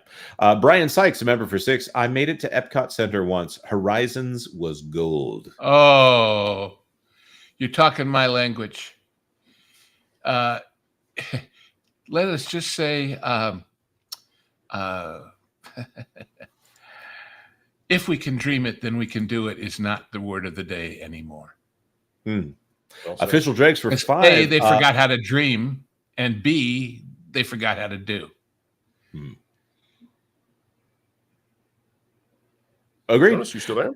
Official Dregs for $5. My great-grandfather moved with my grandma during the Great Migration to Chicago, served in World War II, bought a home, and passed in his bed in 1998. Well, thank you very much for your grandfather's service. Yes, and thank you for sharing. It sounds to me like your grandfather was a great person. Ryan Matheson for $1.99. Sorry, I was late to the party. Ahsoka after party. 9:30 p.m. Eastern time. We'll see you there. Well, no, this you is won't. the problem is that the Acolyte and Ahsoka are so close in naming. I've got Ahsoka down there in the little. Oh, good grief! Hold on, folks. We'll fix this. We'll fix this. Yes. How funny. Very after party, right? Luther Talbert for $20. Pro, looking forward to Thursday's announcement. A friend of mine is a father and is currently working on stories that are safe, free, and fun for children. You played a role in convincing him to try. God bless you all. That is awesome to hear. Great. Luther. Yes, that is the greatest gift we could have, is to know, one, that we're bringing joy to others, and two, that they are taking inspiration from us to go and do the things that need to be done. We've got to create content. And so we would love to know more about your friend's father and what they're doing. And folks, we'll have the announcement tonight during the Acolyte after party. We'll have the announcement tonight about what it is we're doing. So thank Pro, you so much, Luther. you said it wrong again. It's the Coprolite. Coprolite. Yeah. Yes. Ola, one of our beloved wrenches here, member for 14. MHO Acolyte is the first part of the KK reset. Star Wars Force is female. I agree with you, Olaf. I think Kathy's time is coming to a close. Yeah, I think we're coming to a close on Kathy's time. Yeah, I wonder if this might be the first Star Wars show to get willowed. Packing Protons for $5. One of my relatives from the Scottish side was at D-Day, has interviews on TV at least once for it. Yeah, I saw your tweet about this, Packing Protons. That's Protons, amazing. You know what famous television Scotsman was at D-Day, although he was Irish, actually? James Doohan was wounded at D-Day. Scotty. That's very true. I always heard that he, of course, wasn't actually Scottish, but that he actually offered to do several different accents. Right. For the part, and they settled on Scottish. Because all of those different, I know, all over Mexico, you find Irish and Scottish surnames because of all the engineers who came there to do the mining and the railroads from England and Scotland. Yeah.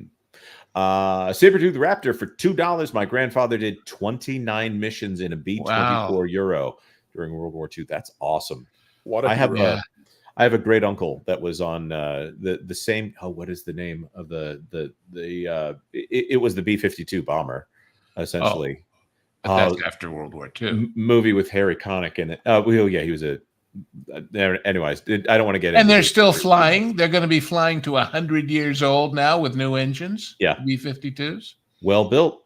To Neil 89 for $5. Pro, you've mentioned that the reaction to the Crapolite may force Disney's hand to do a reset. Has this reaction reached the threshold? Whew. Let's wait for tonight, because there's going to be a reaction.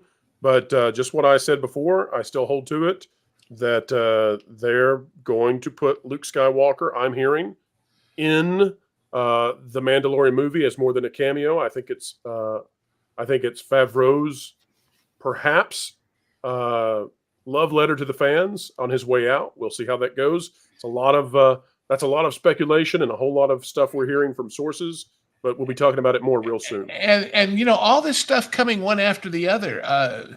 Between Tiana and Acolyte. And then, of course, July is the new Country Bear stuff? Yep, July 17th. So it makes you wonder, did they plan to put all this together and make a big, huge summer so that, those other guys aren't going to open for another year till next summer? And oops. Well, shockingly, we they're hear coming sooner.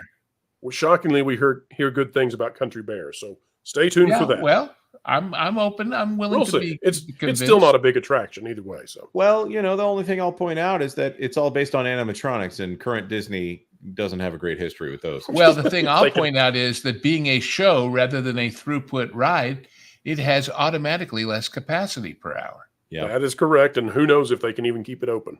Yep. Elizabeth Young for $5. Telling stories should be simple. Writing a great story is a craft as well as a skill. Sadly, that is something this modern writers haven't learned. Well said. Yep.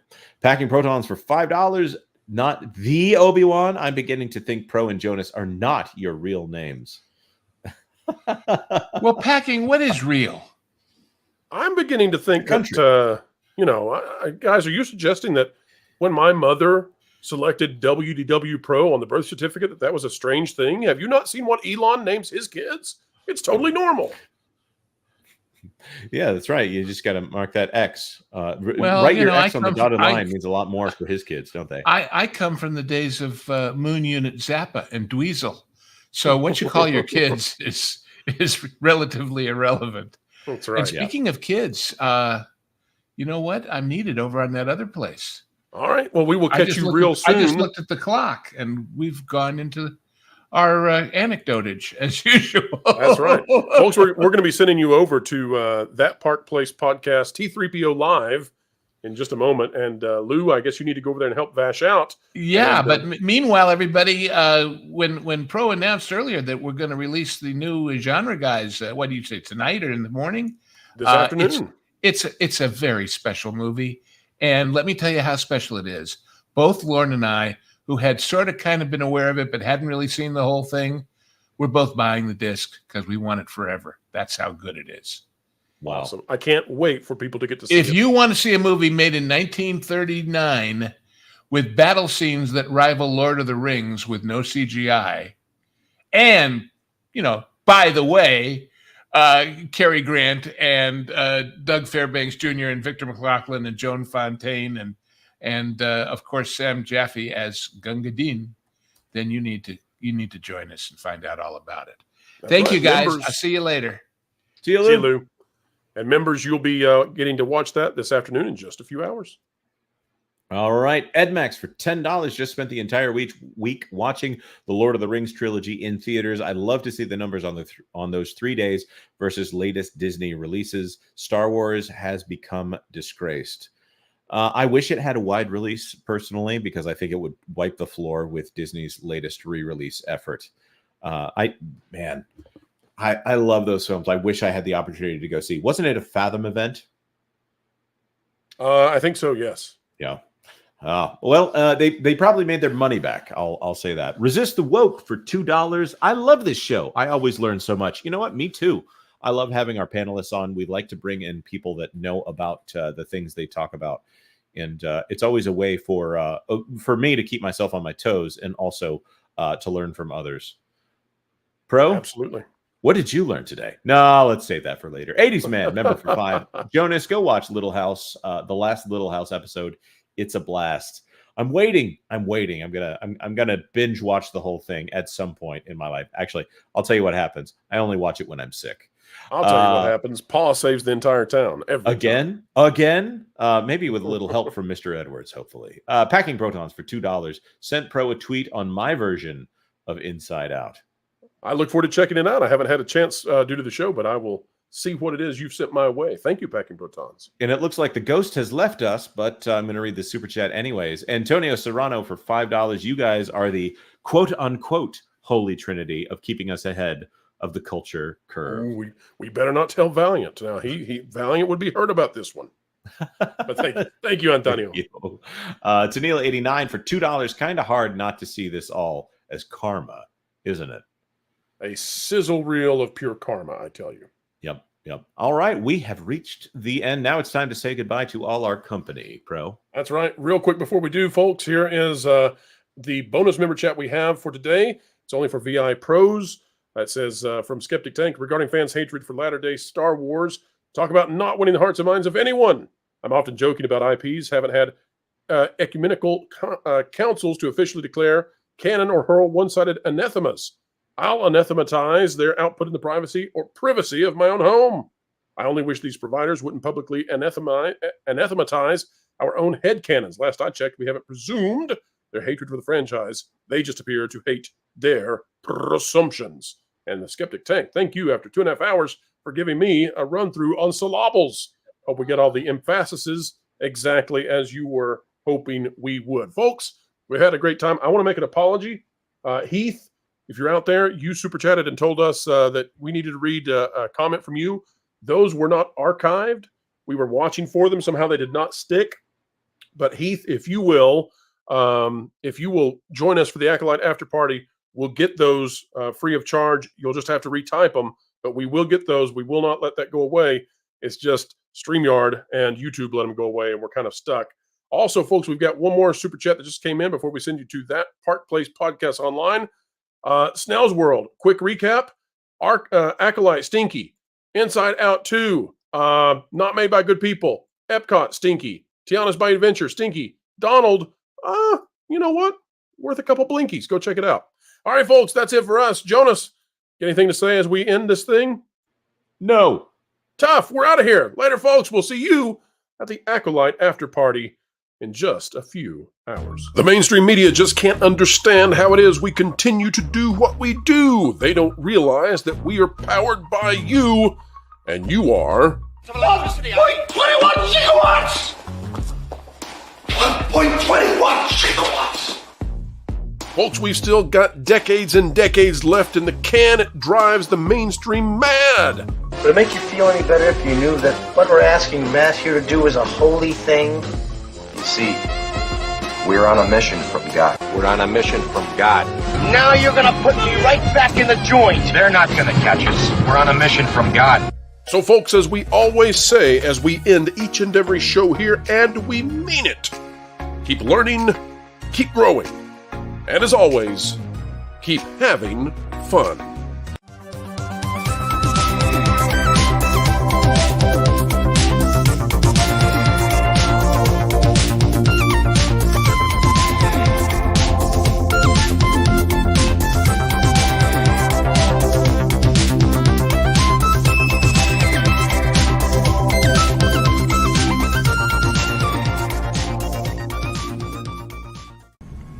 Every time they hit him, he stood back up again. So they hit him harder. Still, he got back to his feet. Standing man.